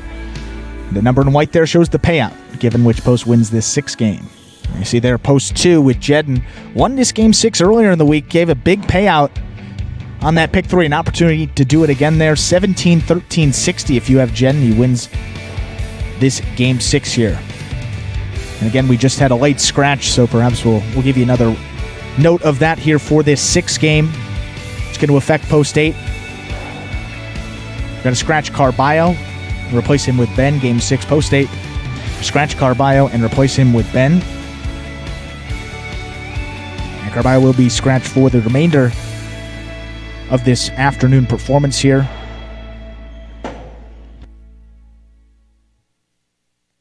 And it is the substitute at the bottom of the page there. You see in the game pages on MagicCityCasino.com, all those performances. There's a little category there for the sub there. Ben coming in game 6. You got Anderluck replacing him in game 7. Jedden replacing him in game 8. And Jedden also replacing him in game 9. And so with that, I often don't comment out of line, and I believe that I made a slightly out of line where I made a slightly derogatory comment about the communication between Anderluck and Albarba in that last game. And realistically, in terms of communication, we emphasize in Devil's Look, front quarter needs to tell the back quarter needs your ball, my ball, yours, mine, where to throw it. That's the type of communication we push for. After the point commentary, it actually was friendly commentary between Barba and Anderluck, but I don't often draw attention to that. So why don't we begin Game 6? It's a spectacular 7 singles match. Play to 7 points. Points will double after the first round of play. Serving the red shirt at post 1, we have Douglas. Receiving in the blue at post 2, Jedden.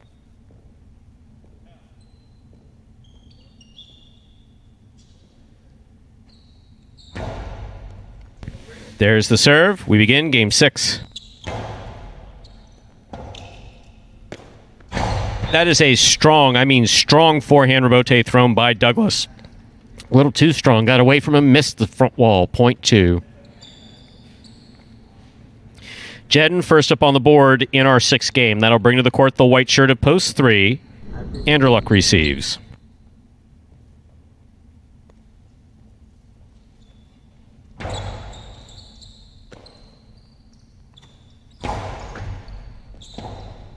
Rebote left side, thrown low and hard by Jedden, caught by Anderluck. He goes deep. That's a nice rebote thrown from the left side of Jedden. Anderluck, we have a swing and a miss, midcourt, point 2.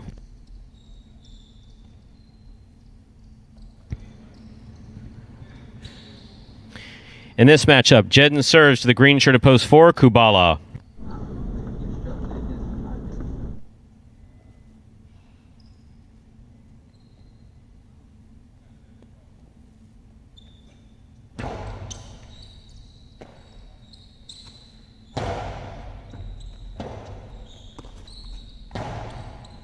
Kubala from the left side. Back to the inside he goes. Jedden. Great effort to try to make that rebote. Got away from him. Hit the overhead screen. Point goes to the 4. That puts Kubala on the board with a point. Our next matchup has Kubala serving in the black shirt at post 5. Ikeda.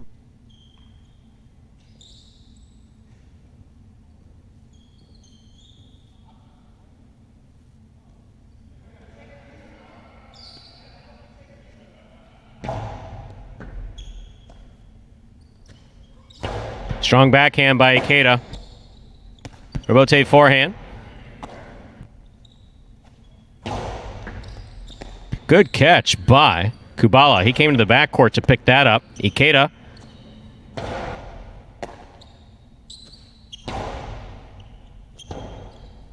Forehand rebote by Ikeda. Kubala goes for it in the air, just tipped it at the 9 line, point 5.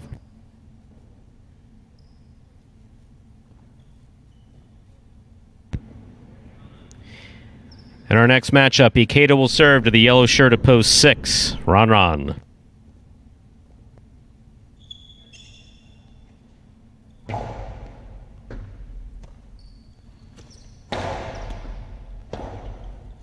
Good rebote save on the forehand of Ikeda. Ron's there.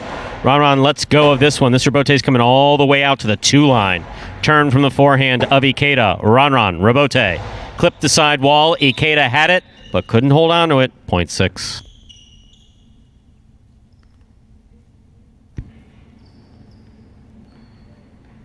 That'll bring to the court the pink shirt of post 7. Our next matchup has Ron serving to Bueno.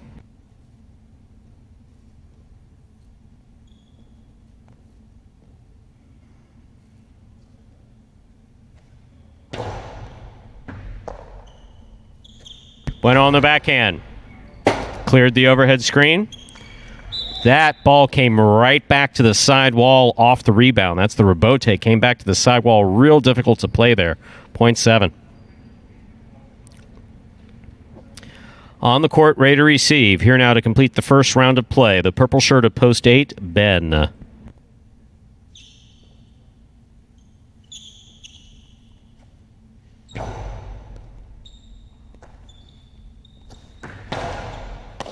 Great catch by Bueno.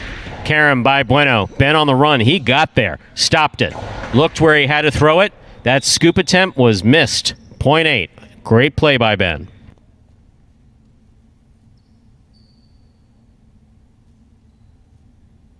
That completes the first round of play. All matchups are worth 2 points through the end of the game. First to return, Douglas.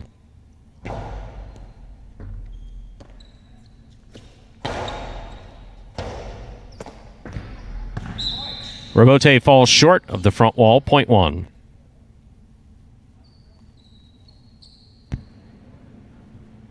That's why I don't throw 2 rolls on there.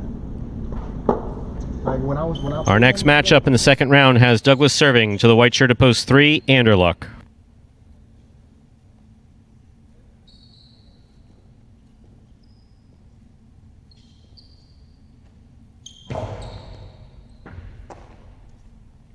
Anderluck from the forehand. That's a powerful throw from the right side. Nice backhand by Douglas. Rebote save by Anderluck. Douglas reaches up, makes a difficult catch. Picata tries to get Anderluck in. Anderluck got it. Faked the carom, threw it back inside to score. Well played, 0.3.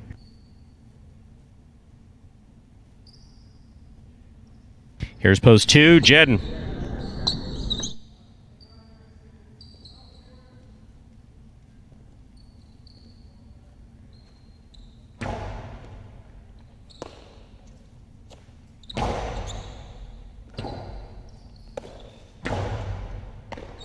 Ball tipped, 0.3.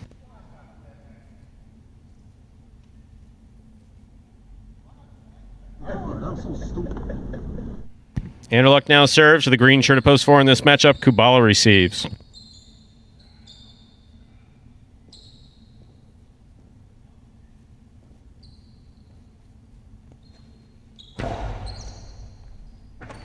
Excellent catch by Kubala.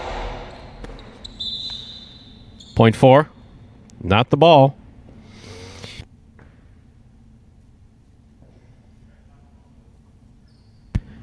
It's not the ball. 4 on the board with 3 points. Here's post 5 in the black shirt. Ikeda.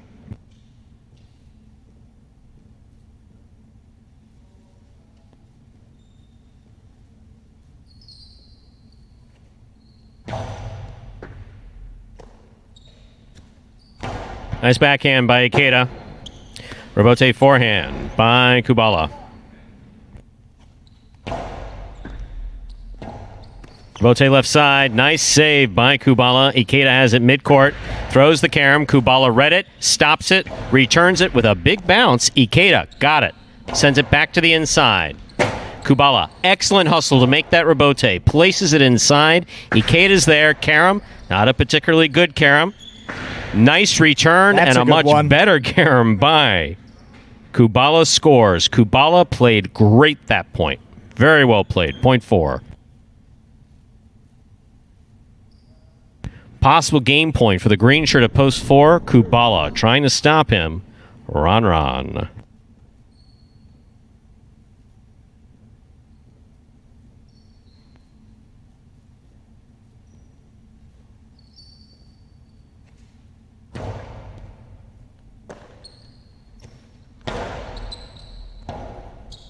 Rebote forehand by Kubala. Catch by Ron.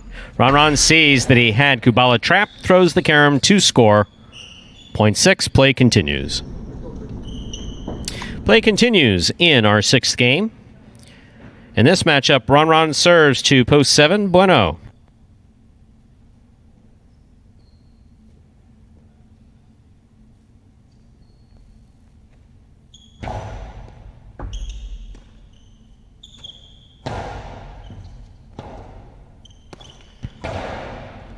Bueno on the forehand from the 10 line. Powerful backhand throw by Ron. Bueno on the rebote. Scoop attempt by Ron. Missed. 0.7. 7 has 3 points. Receiving. Post 8. In this matchup, Bueno serves to Ben.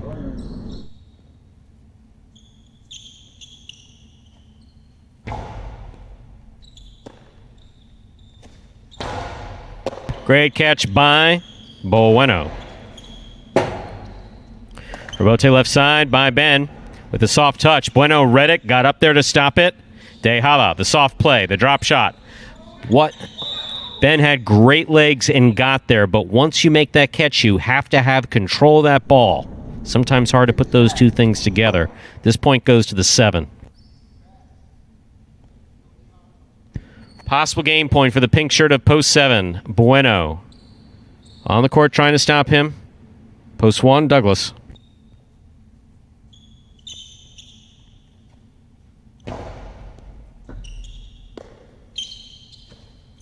Powerful forehand throw by Douglas.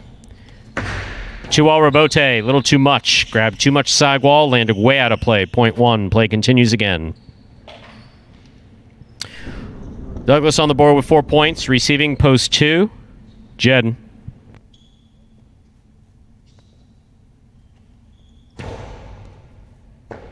Ball tipped at the side wall, 0.1. Possible game point for the red shirt at post 1, Douglas. Trying to stop him. Anderluck.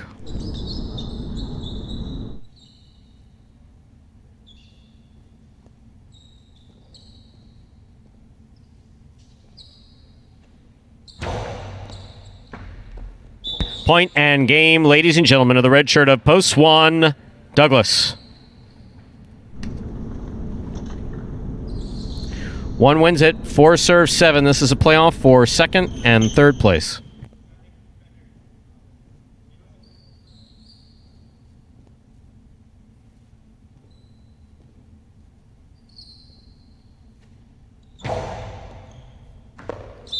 Excellent serve by Kubala for the point. Point and a 2nd place finish to Kubala. Bueno comes in 3rd. Unofficial order finish, 1-4-7. Your prices will be up in a moment.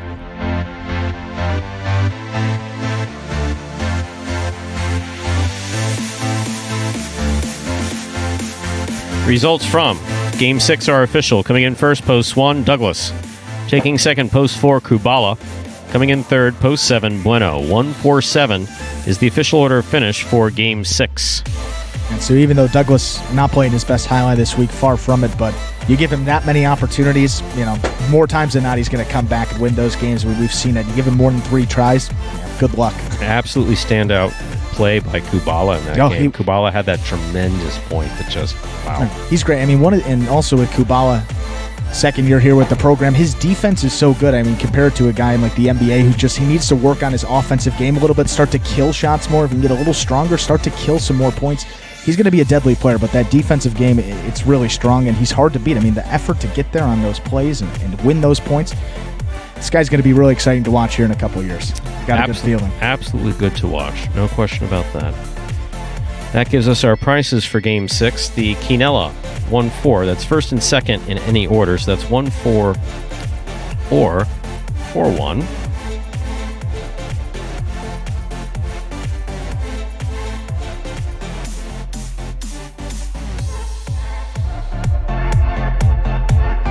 $1,000, $2,000, $1,000, $3,000. There we go.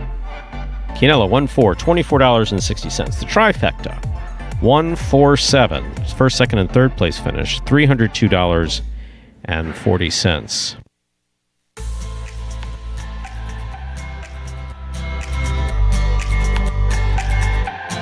And the 4 p.m. Pick 3, 731. All 3 numbers returning $90. 3 games remain in this afternoon's performance, ladies and gentlemen. Don't forget, we have nighttime highlight here at Magic City. An 8 p.m. performance. Game 7 up next. A spectacular 7 singles match. Play to 7 points. Points double after the first round of play. Game 7 will close out the high 5. there is a scratch. Game 7, post 8. Scratch Carballo, replace Carballo with Anderluck. Game 7, post 8. Scratch Carballo, replace Carballo with Anderluck.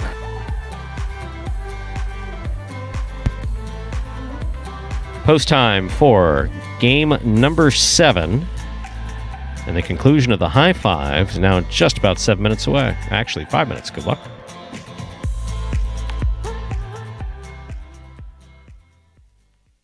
Being the overall champ in the rookie season was great. I put in hours and hours of hard work in the offseason practicing, and just to show that it paid off in the end was really great. My goal for the 2020 season is to stay healthy, play to the best I can, but definitely I would love to repeat winning singles and doubles again this year. Like I said, I think it's going to be a lot harder, but it's definitely a push that I want. And I'm happy that everybody's getting better, and it's going to be harder for me because it pushes me to be better, and that's what I want ultimately. I would love to be the champ again this year. I am definitely going to try my best. Like I said, the competition is getting better every day, and so I'm going to push to be the best again. But we'll see. It's going to be a long 7-month season, and I'll hope to repeat what I did again. And that was last game's winner, Douglas there. 1 for 1. This Saturday afternoon performance here, been struggling this week. We've talked about it, but for him, struggling. That was his 3rd win, 5 places, and 3 shows, so struggling in terms of finding the win column. But we're used to numbers like 14 wins, 18 wins, 13 wins, as he's done the past couple of weeks, respectively here. So Douglas, 3 wins, still holds on to that first-place slot in those championship single standings. 11-game lead over Ron. 82 wins for Douglas. Ron in 2nd place at 71. And Bueno, talked about him, been playing well today, already a win. 54 wins for him, rounding out the 3rd and final bonus money slot here. And if you're new to Magic City, championship singles goes throughout our entire season, which goes through November 29th here. Every singles win, it's tallied up here. The guy with the most singles wins at the end of the season gets a $15,000 bonus. Second most gets a $10,000 bonus, and third most gets $5,000. So all important. Top 3, that final 3rd spot held on to by Bueno there at 54. And then going down the line there, Tennessee 7 games behind, we said, at 47. Ikeda, a couple games behind Tennessee in 5th place at 43. Then you got Benin Carballo tied at 40 wins. They are in 6th place with Kubala, Jedin, Barba, and Anderluck not too far behind. Now 3 minutes away from the start of Game 7. And something we haven't seen too many of here, multiple tickets. The catch with that high five, not only do you have to get all numbers right, but you have to be the only winning ticket to take home that $2,000. So if you're wondering, you thought you had the winning combination, why that $2,000 isn't showing, perhaps that could be the reason why. But 2 numbers with multiple tickets. Gonna go out on a limb there. And the 1-4, yep, Ron Douglas. Seems to always be those 2. But one number could let it go, and that is Jedin. Playing out of post 2. 2,000 bones. Well, look, I mean, 2,000 empanadas. I'm guessing it was kind of hard to see at the beginning of the performance that Jedin would do as well as he has, but Jedin has played very, he's played great this week. He's played very well in this performance, and he's obviously doing some of these substitutions for Carballo late, coming up not in this game, but the next game. Reminder of our scratch, Game 7, Post 8. Scratch Carballo, replace Carballo with Anderluck. Game 7, Post 8. Scratch Carballo, replace Carballo with Anderluck. And Jedin on the week, 7 wins already for him. Majority of those, albeit coming in those early games, but did pick up a win in Game 6, that feature game. I believe it was on that Thursday matinee performance, or maybe the second matinee.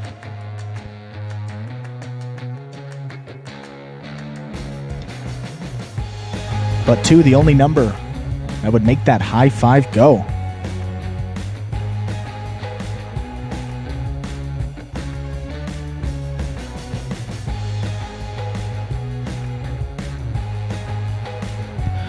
Just about a minute to go till we begin Game 7. Final reminder of the scratch. Game 7, Post 8. Scratch Carballo, replace Carballo with Anderluck.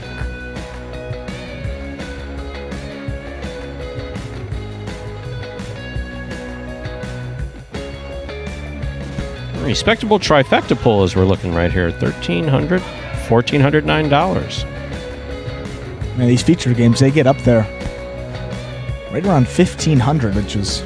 It's always good to see. Yeah, it was double what we were at this point last season, so keep that up. Those exacta pools, Quinella pools also with well over 100 in them each, so we'll see how it plays out here. Good luck if you have that too. Jedden to have the high five go. We'll see if you're a winner here. Game 7 coming up.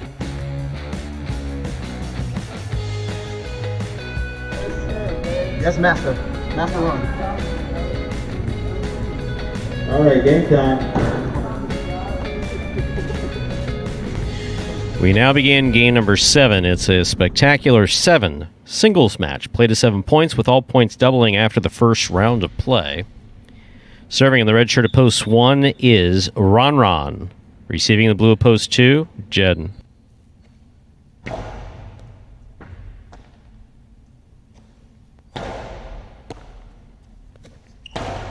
Strong backhand by Ron.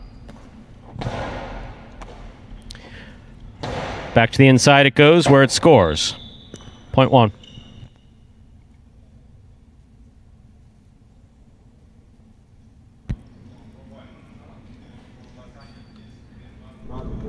Receiving the white shirt of post 3. This matchup has Ron serving to Bueno.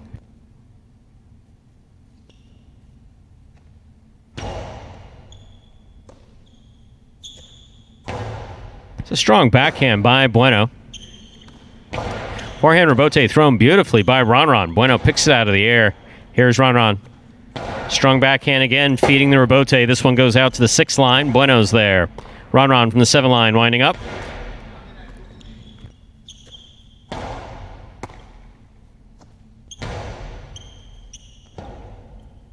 Rebote forehand. Good catch by Ron. Catch by Bueno.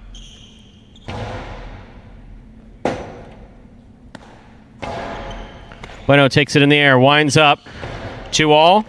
Taken in the air by Ron. Carambola caught by Bueno. He got that backhand off in time. Forehand rebote by Ron. Catch by Bueno. Reverse 2-all, not a very good one, but it will score. Point 1.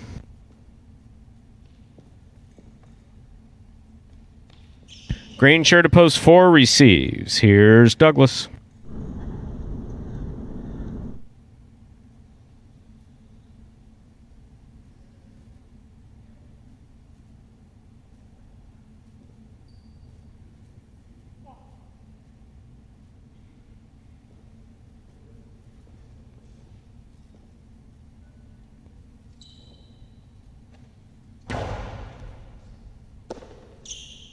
Douglas fires one over the top. Nope. One-handed scoop not working that time. Tipped it. Point 4.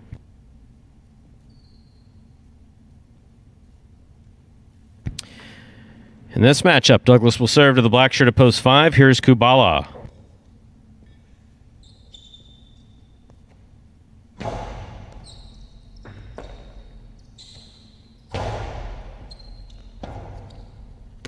Strong forehand rebote thrown by Douglas. Good catch by Kubala.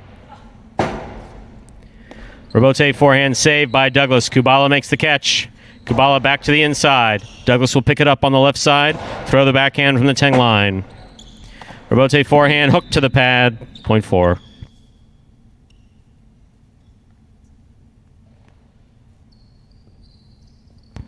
Douglas with 2 points.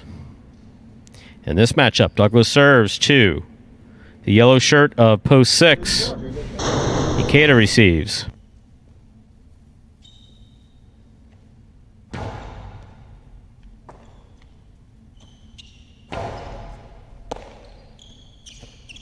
Hard throw by Douglas over the top to the inside. Ikeda makes a fine rebote save, just gets it up to the front wall. Douglas has it. Carambola stopped, and a great catch by Ikeda. Rebote left side, beautifully twisted back to the inside. Douglas on the catch. Cortada caught by Ikeda. Ikeda's Cortada caught by Douglas. Douglas just lifts this, reverse into the back.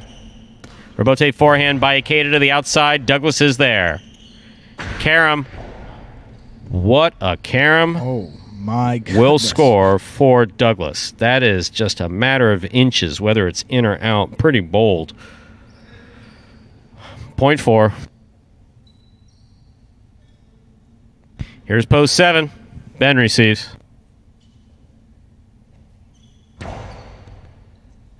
Ben makes a great catch off a good serve. Douglas fires the left side rebote. And it scores. Point 4. Douglas has made 4 straight points. On the court, ready to receive. The purple shirt of post 8, substituting for Carballo, is Anderluck.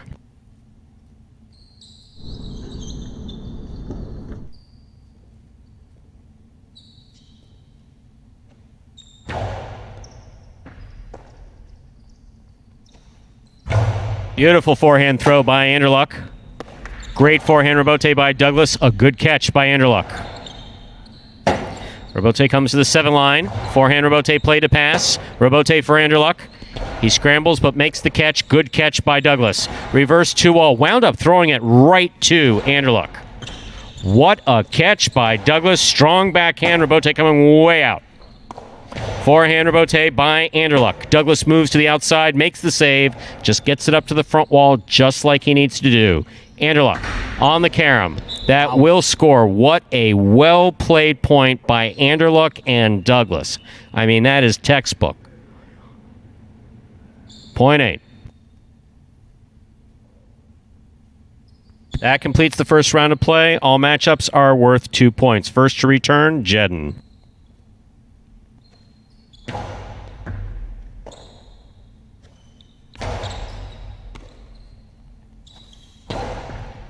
Jedden with a nice catch. Good backhand. Rebote forehand to the inside. Point 8.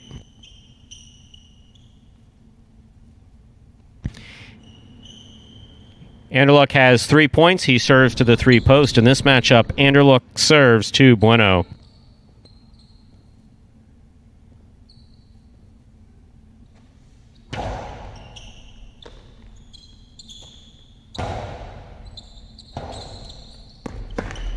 That one got away from Anderluck. That hit the overhead screen. Point 3. Bueno on the board with 2 points. Here's post 1, Ron.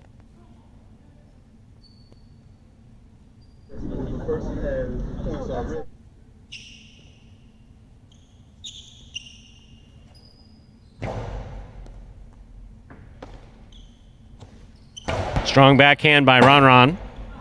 Bueno for the rebote. Right down the inside to score. Point 3. Bueno has 4 points. In this matchup, he serves to Kubala wearing the black of post 5.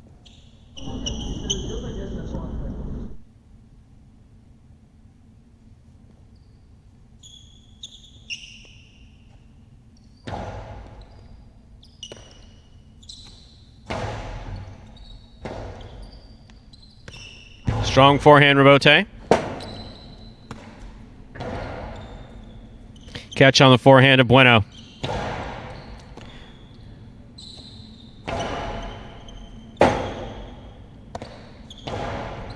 Catch by Kubala. Picado the big bounce to the inside. Bueno hangs in there to make the rebote. That was an excellent throw by Kubala to score. Point 5. 5 will serve to the yellow shirt of post 6, Ikeda.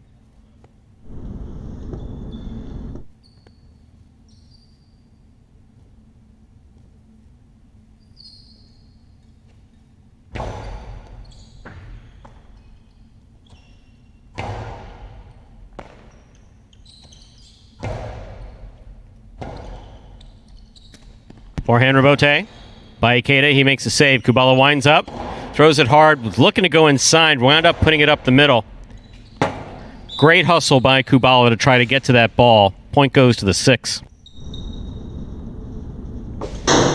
Receiving post 7 in the pink shirt is Ben.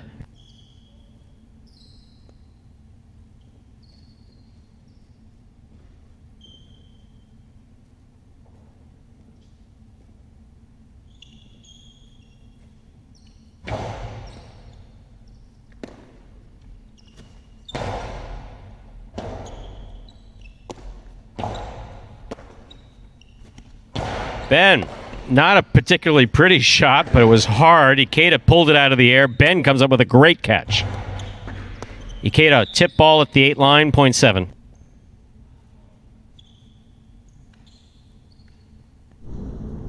Seven on the board with 2 points. Here's post 4. Douglas.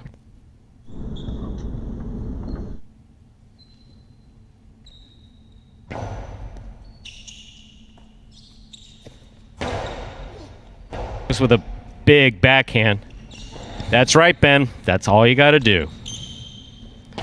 Cortado to the inside. This one's going to score 0.4. The ball, for those of you not clear, you don't have to throw the rebote traditionally. Just has to make contact with the cesta, which is what that did. Possible game point for Douglas in the green of post 4. Trying to stop him is Jedden.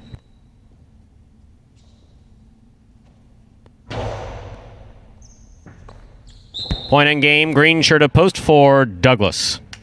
4 wins it, 3 places, 8 shows. Unofficial order finish 4-3-8.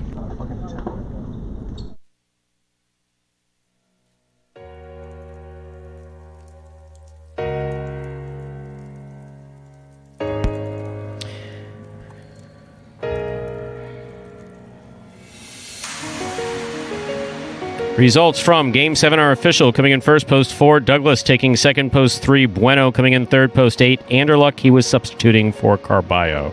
4-3-8 is the official order of finish for Game 7.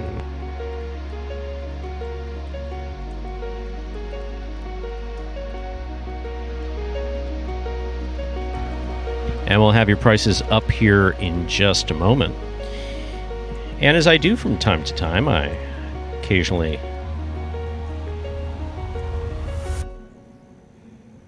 Well, I occasionally read prices after after they go up. Yeah, we'll save that thought for later. I think this 5 out of 5 multiple winner. There it is. Yeah, it gives the system a second there. There we go. So the high 5, 77314. 5 of 5 numbers returning $300, $310.40. Care over jackpot 620.80. Don't forget with that high 5, you have to be the only ticket to cash. $2 Quinella 3-4, 3-4-4-3, $34.60. Trifecta 4-3-8, $338.60. Up next, ladies and gentlemen, is Game 8. Game 8 concludes the Mighty Ocho. It's a spectacular 7. Points double after the first round of play. There's a scratch. Game 8, post 4. Scratch Carballo, replace Carballo with Jedden. Game 8, post 4. Scratch Carballo, replace Carballo with Jedden. Post time for Game 8 is just 7 minutes away. Good luck.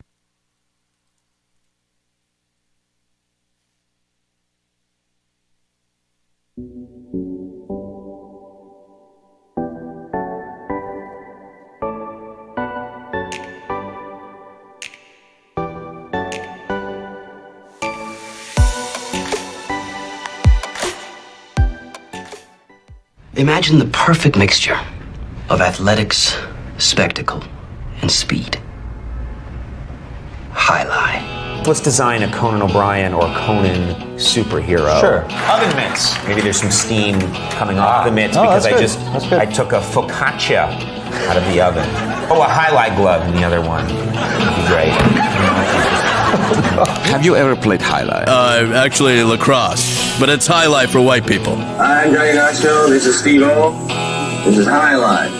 Jai-Alai is like handball, only you fling the ball and catch the ball with this basket thing. It's more complicated than that. And dangerous.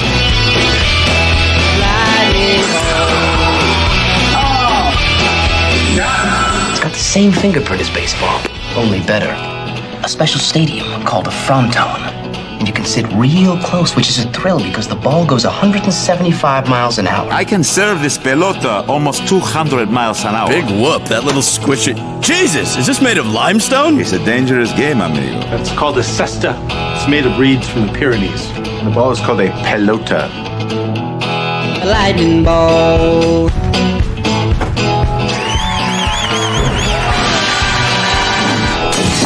Oh, good God.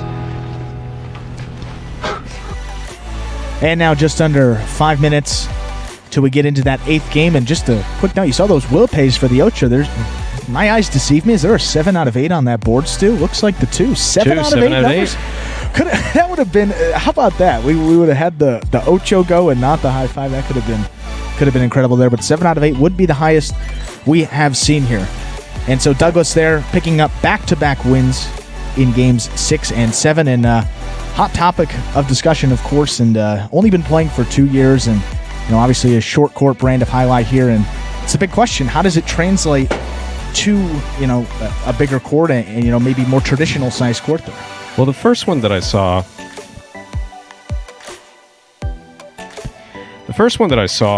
first comment was that, any player from another traditional player would come on this court and dominate. That's one comment that I may or may not have seen.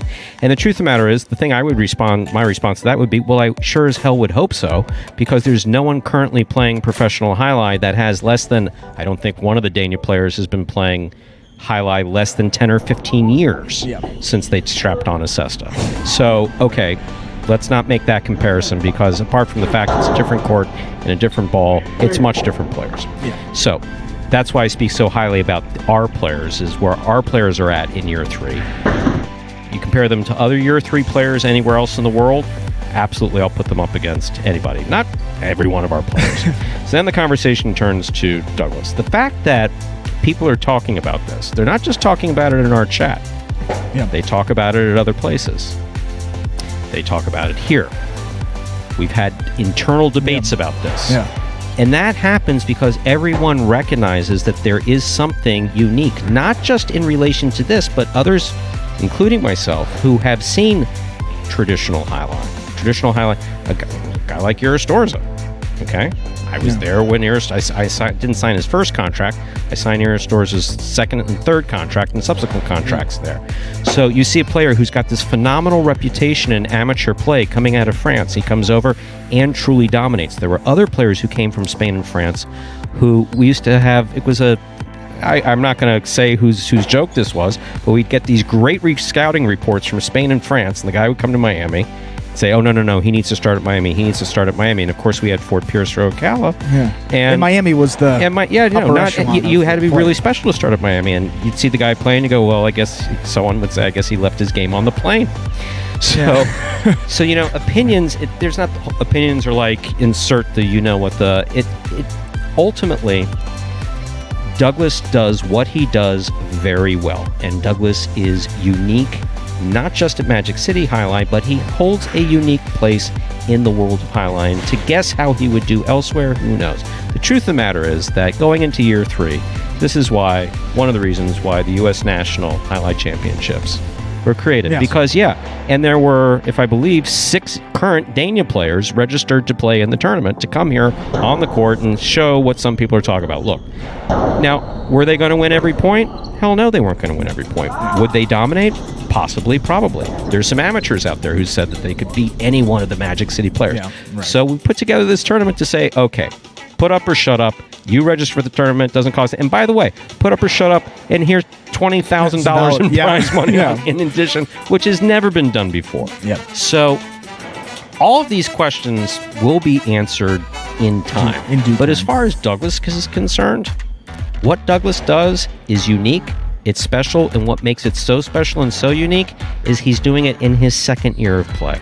Year 2. That's what makes it special and unique. And go anywhere in the world and show me a second-year player, second-year amateur in any one of the training schools who move to the ball the way he does on a traditional court, who play with that type of power, I would be impressed. Not even year 2, year 1.5 as well. So after that, we're ready to begin game number 8, a spectacular 7 singles match. Play to 7 points double after the first round of plays. Serving the red shirt at post 1 is Ben. Receiving the blue at post 2, Douglas.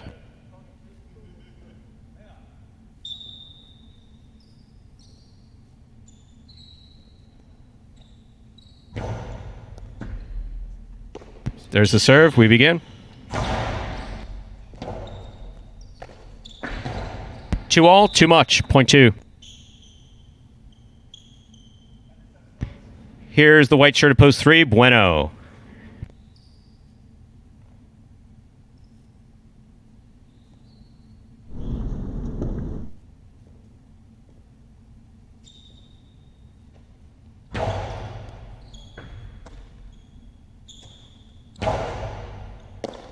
Douglas from the forehand. Outside placement. He snapped it. Bueno stopped it. Bueno's carom will land in. Douglas was there. He just could not hold on to it. Point 3.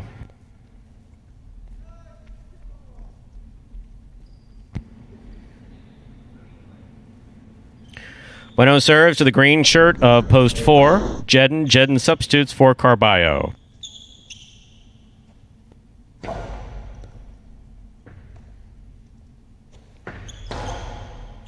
Scoop by Bueno. Carom. Jedden got there, stopped it, returns it. Beautiful throw by Jedden's going to go the length of the court to score, point 4.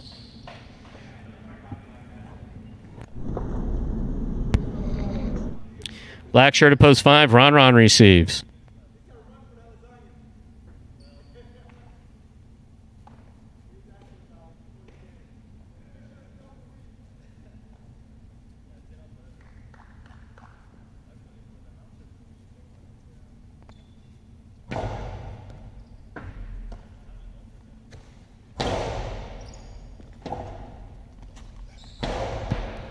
Good catch by Ron. Big backhand. Point 5. Here is the yellow shirt of post 6. Receiving, Anderluck.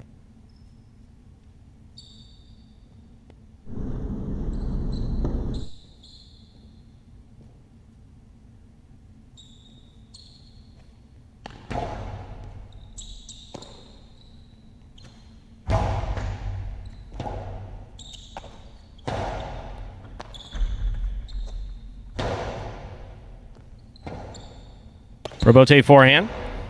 Catch by Anderluck.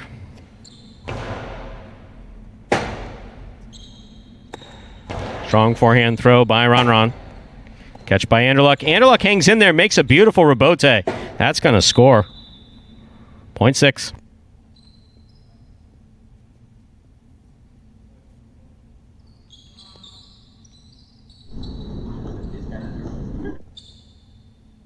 Pink shirt of post 7 receives. Kubala.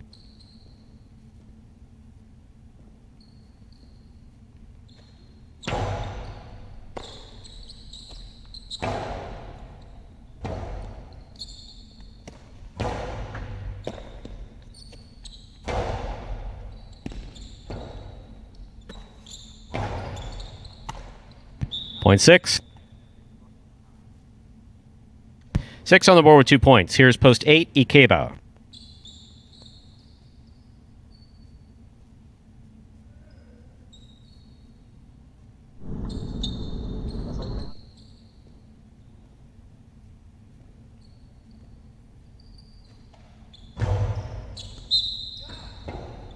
Over serve. Ball must land between the 4 and 7 line. That went over. Point 8. That completes the first round of play. All matchups are now worth 2 points. First to return in the second round, Ben.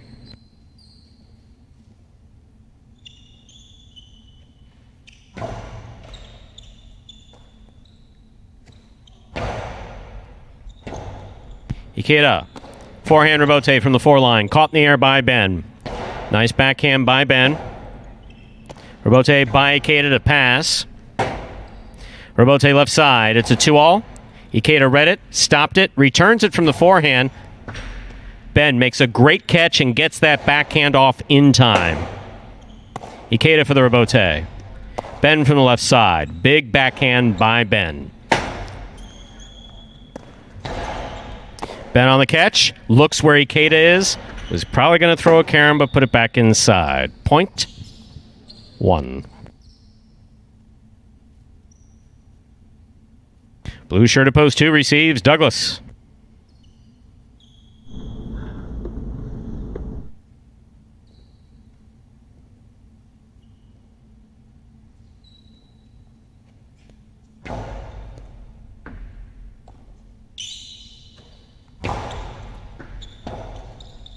Robote forehand. Point 2. 2 with 3 points. Here's post 3. Bueno.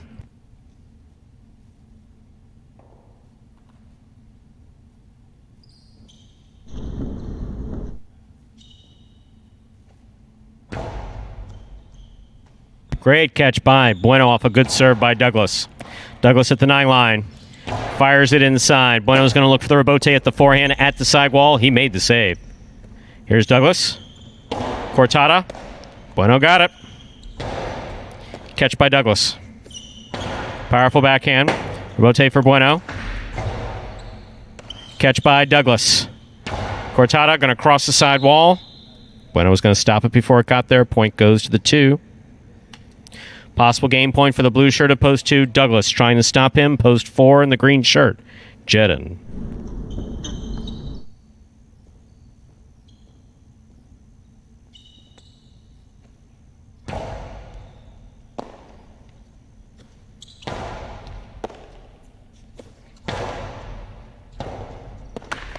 Ooh, got hit in the head. You all right? Point in game, ladies and gentlemen, to the blue shirt of post 2, Douglas. 6 serves to 1. This is a playoff for second and third place.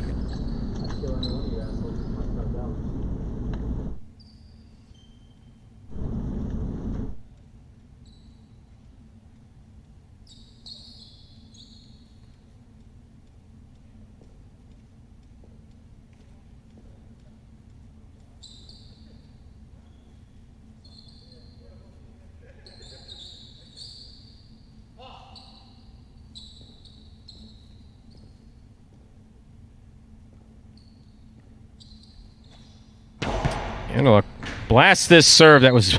What a serve by Anderluck. Point in a second place finish to post 6. 1 shows. Unofficial order finished 2-6-1.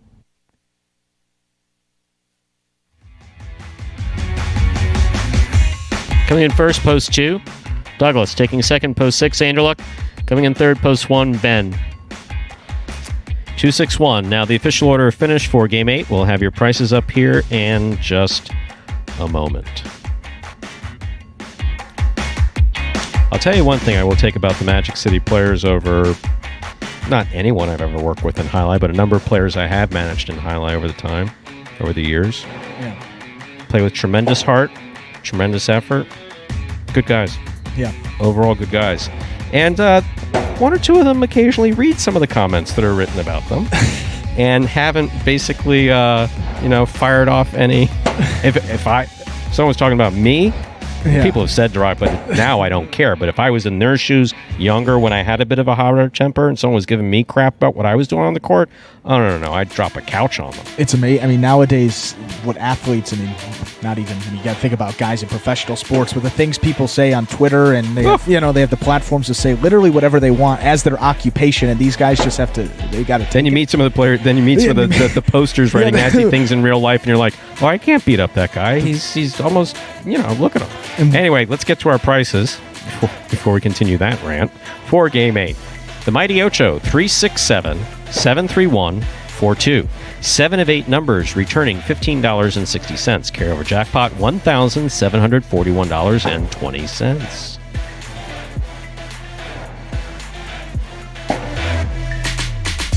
Quinella 2-6. That's first and second in any order. 2-6 or 6-2, 25-80. The trifecta 2-6-1, 238-20. Up next, ladies and gentlemen, is this afternoon's 9th and final game in advance of the 8 p.m. performance. Game 9 will be played to 9 points. It's our only Superfecta wagering opportunity in this afternoon's performance. There is a scratch. Game 9, post 7. Scratch. Carballo replace Carballo with Jedden. Game 9, post 7. Scratch Carballo. Replace Carballo with Jedden. Post time for game number 9 is now just 7 minutes away.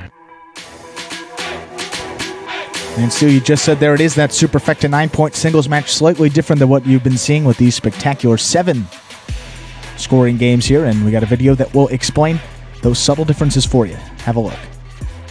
Spectacular 9 singles games are played with 8 players. Each player wears a different color jersey numbered 1 through 8 on the front. These numbers are traditionally referred to as post numbers. Post numbers are used to signify the order in which the athletes will play in a game. These numbers are also used for betting purposes. Don't be confused by the numbers on the back of our jerseys. Those are just for fun. Each game begins when the player in the post 1 red jersey serves to the player in the post 2 blue jersey. The served ball must land between the 4 and 7 lines marked on the court's side wall. If the ball lands between those lines, the serve is good and play continues until one of those 2 players wins that matchup. The player who loses the matchup exits the court and waits for his next turn at the end of the rotation. It's important to note that every game has 2 rounds. The first 7 matchups in a game make up round 1. Each matchup in round 1 is worth 1 point. Round 2 refers to all matchups that take place after the 7th and final matchup of round 1. The number of matchups in round 2 varies from game to game. And in round 2, each matchup is worth 2 points. The first player to earn 9 points wins the game. And now just about 3 minutes away till the start of that 9th game. 1 scratch to note here in game number 9. We'll give Stu a break on the scratches here. Post 7 is going to affect scratch Carballo, replace him with Jedden. Game 9, post 7, you're going to scratch Carballo and replace him with Jedden.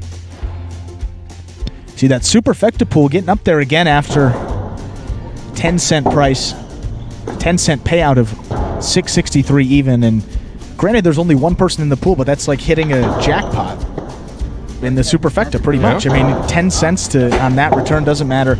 I don't care how much money is in there or how many people get paid out. If you're the one that takes home that $6.63 off of 10 cents, I'm sure you're having a pretty good day. So only opportunity to play that superfecta here coming up in game number 9. You said give me a break. Do I look that rough?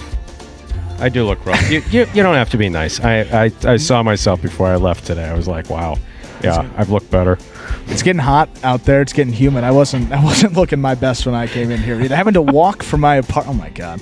Walk from to the car. This Florida heat not working for me. Yeah, South Florida is great in August. It's a blast, as they say. Yeah, blast furnace. I mean, there's a reason why the snowbirds go back north. I mean, you figure that out. I say, why wouldn't you want to be in Florida all year round? Oh no, you get here in August. Came down first year at school at Miami. It's a different type of heat. I mean, you get those Midwest days with some humidity, but Florida is a whole other animal for sure. Yes, it is. No question about that. We have 2 minutes to go till we begin Game 9. Reminder, the scratch Game 9, a superfecta game. Game 9, post 7, scratch Carballo, replace Carballo with Jedden. And I will throw this one teaser out. Just once. Yeah. Just one. There won't be any commentary besides this. This is where I'm ending this subject. Can Douglas throw a chula from the left side on the 178-foot Dania court from the backcourt? The answer is yes. End of discussion. Moving on. We have less than a minute to go till we begin Game 9. Game 9 will begin in just less than a minute. Game 9, post 7, scratch Carballo, replace Carballo with Jedden. I mean, there's no question, obviously, about the tools and the skills that he has, but we talked about it all the time. What separates the best players, even here, from some of those middle players? It's consistency. And in year 2, playing any sport, I mean, the more reps you get, the more time you go out there, you're just going to get more and more consistent, develop your skills more and more. So, I mean, we talked about it. It's so hard to even give any sort of realistic comparison to what you're seeing out there. I mean, I was going to say the best comparison, you have to go to Spain or France, go to a 18 to 22-year-old trainer, don't even know what they have, 18 to 22-year-olds, and they're less than 3 years of experience, and compare him to those guys, see how he'd stack up. I think he'd be pretty good on that. That's it. Yeah. Equal amount of experience, equal amount of training. That's what you have to do. Yeah. Okie dokie. Let's move on. Game number 9, a spectacular 9 superfecta match, played to 9 points, points double after the first round of play. Serving, the red shirt at post 1 is Anderluck, receiving the blue at post 2 is Bueno.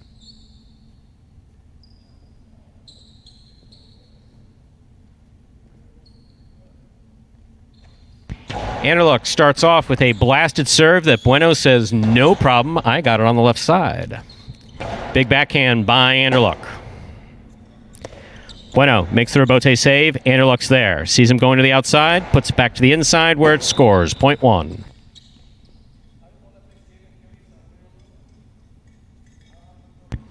And our next matchup, Anderluck will serve to the white shirt of post 3, Douglas.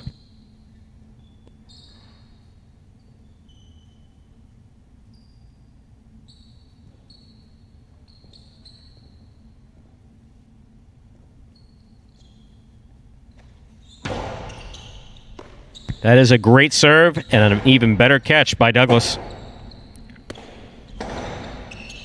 Douglas on the forehand at the 8 line. Low and hard. Anderluck makes the catch.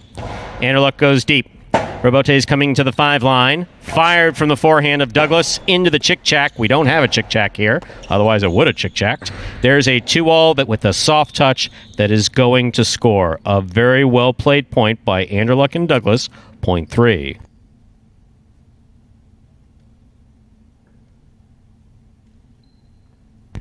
That'll bring to the court the green shirt of post 4, Kubala.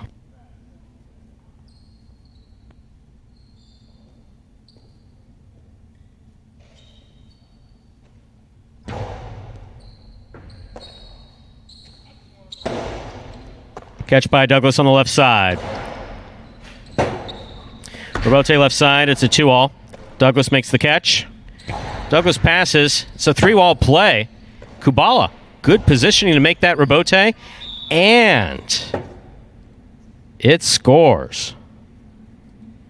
Well played. Point 4.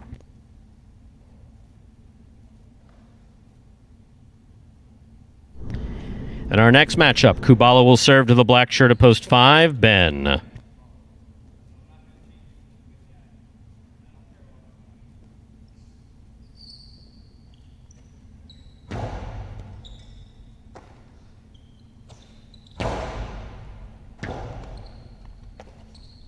Hooked. The rebote was hooked into the pad. Point 5.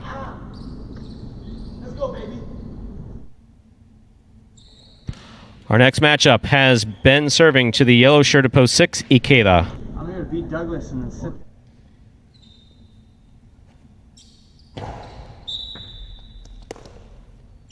That's an underserve.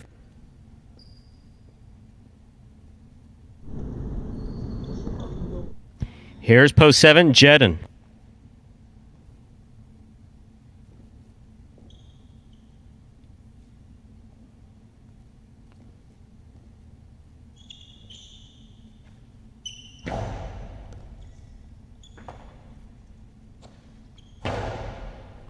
Ikeda looks for the rebote at the 8 line, plays it from the forehand. Catch by Jedin. Ikeda makes the catch, sends it back, caught in the air by Jedin. Jedin will look for the rebote, plays it from the left side. That died coming off of the side wall and the front wall. Sidearm Karam, Jedin. Good legs to try to get there, just short, point 6.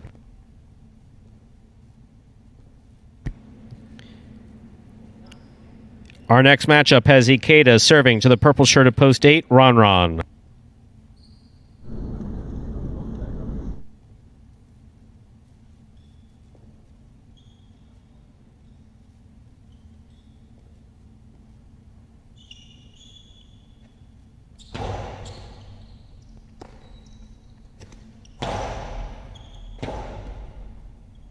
Rebote, thrown from the left side of Ikeda. Ron winds up, clipped the side wall, scooped by Ikeda. Sidearm Karam by Ikeda to the pad. Point 8. That completes the first round of play. All matchups are double, worth 2 points through the end of the game. First to return in the second round, blue post 2, Bueno.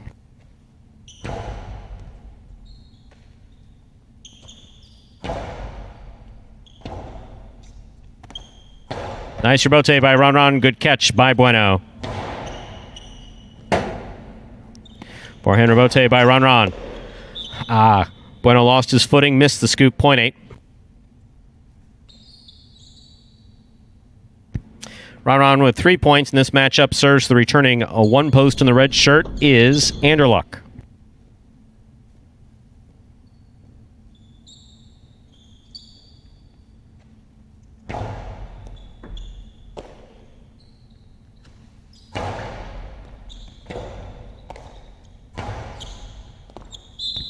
Ball tipped off the scoop attempt. Point 8. Ron has 5 points in this matchup. Ron serves to Douglas, wearing the white at post 3.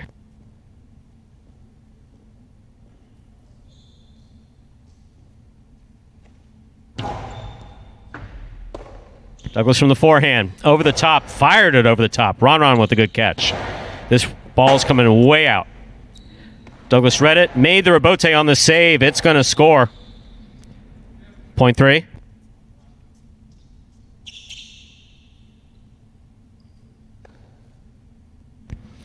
Three on the board with 3 points.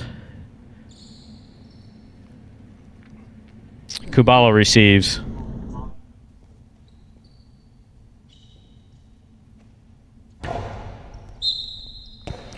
Overserve.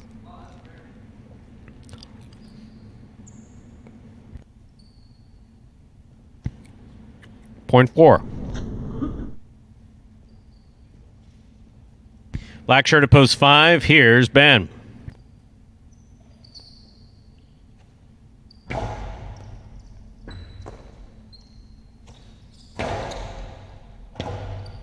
Forehand rebote. Got away from him. Point 5. 5 on the board with 3 points. Here's post 7. Jedden.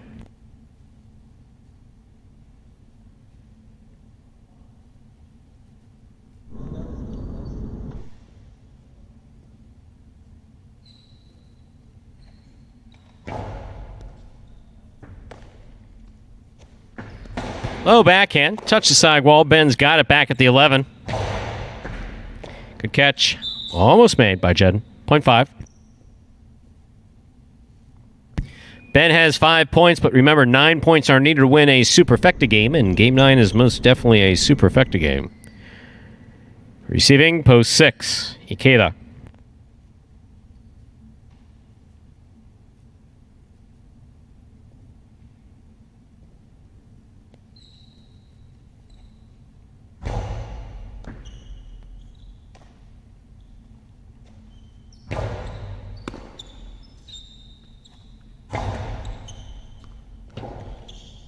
Rebote left side by Ikeda with a big bounce. Ben moves back and missed it on the forehand. Point 6. 6 on the board with 4 points. Receiving, post 2. Bueno.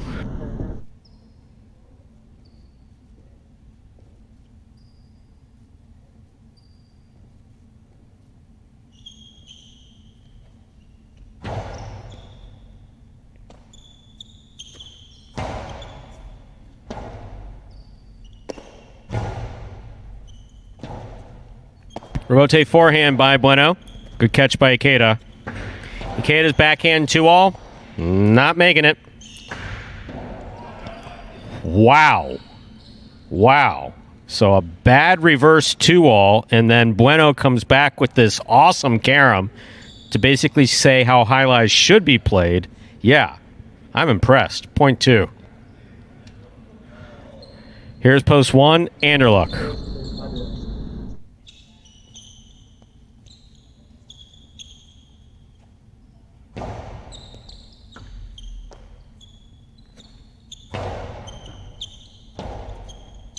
Bueno, forehand rebote, hook to the pad, point 1.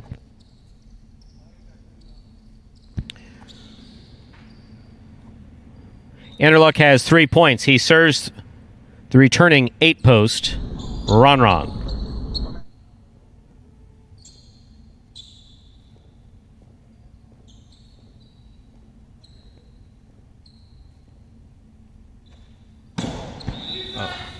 Wow.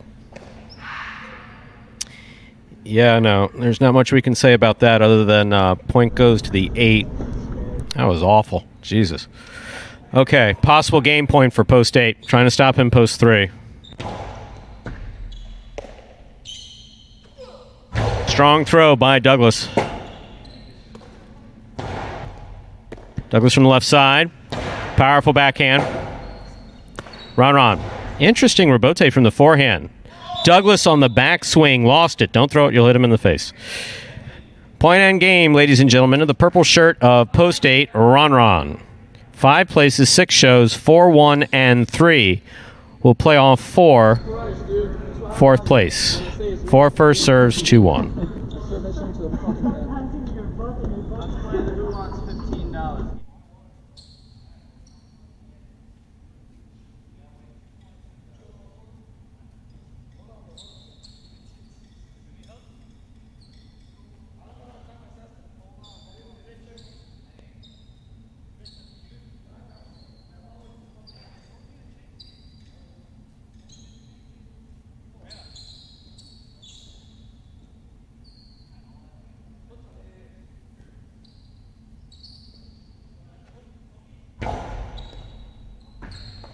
Into luck from the left side. There's the backhand, caught by Kubala. Point 4. Possible 4th place finish for the 4-post Kubala. Trying to stop him, Douglas.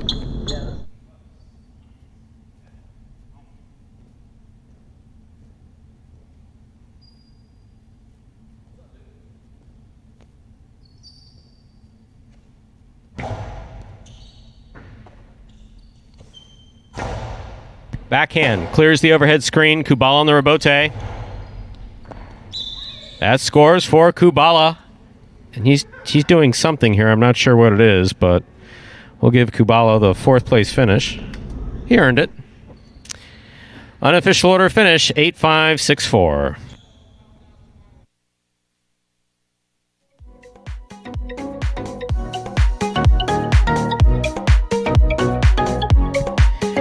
Results from Game 9 are official. Coming in first, post 8, Ron. Taking second, post 5, Ben. Coming in third, post 6, Ikeda. Coming in third, post 4, Kubala. 8-5, 6-4 is the official order finish for Game number 9.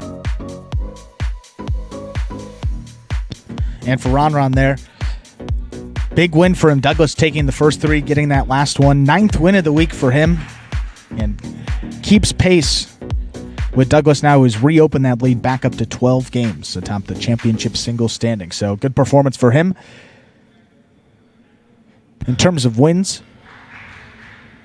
obviously he got beat too on a couple really good points. I mean, there was one that Anderluck just cracked a carom, sent him back to the bench, ended up coming back to win the game there. But some good play from all guys, and a guy, Ben, as well. Sometimes, stat sheet doesn't indicate how well he plays. Yeah, Ben's been playing terrific. Hangs in there on every point. And I showed you one of those, the play that you missed against Douglas. You came in. You went back as anyone can do. Yeah. With Magic City, you can go back and see all of our games from actually all 3 years on YouTube. 3 years. That'd be fun to watch them in. Yeah, no, year 1, year 2, year 3. You watch the progression. It's really impressive. Speaks for itself. Absolutely. There are your prices. 10-cent super, 8564, $111.16.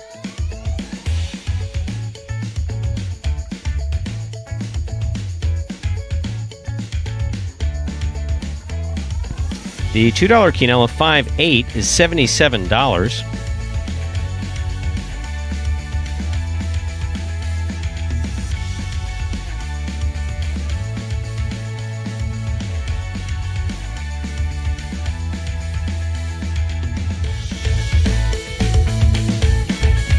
And the 50-cent try, that's first, second, and third place finish, 856, $384.35.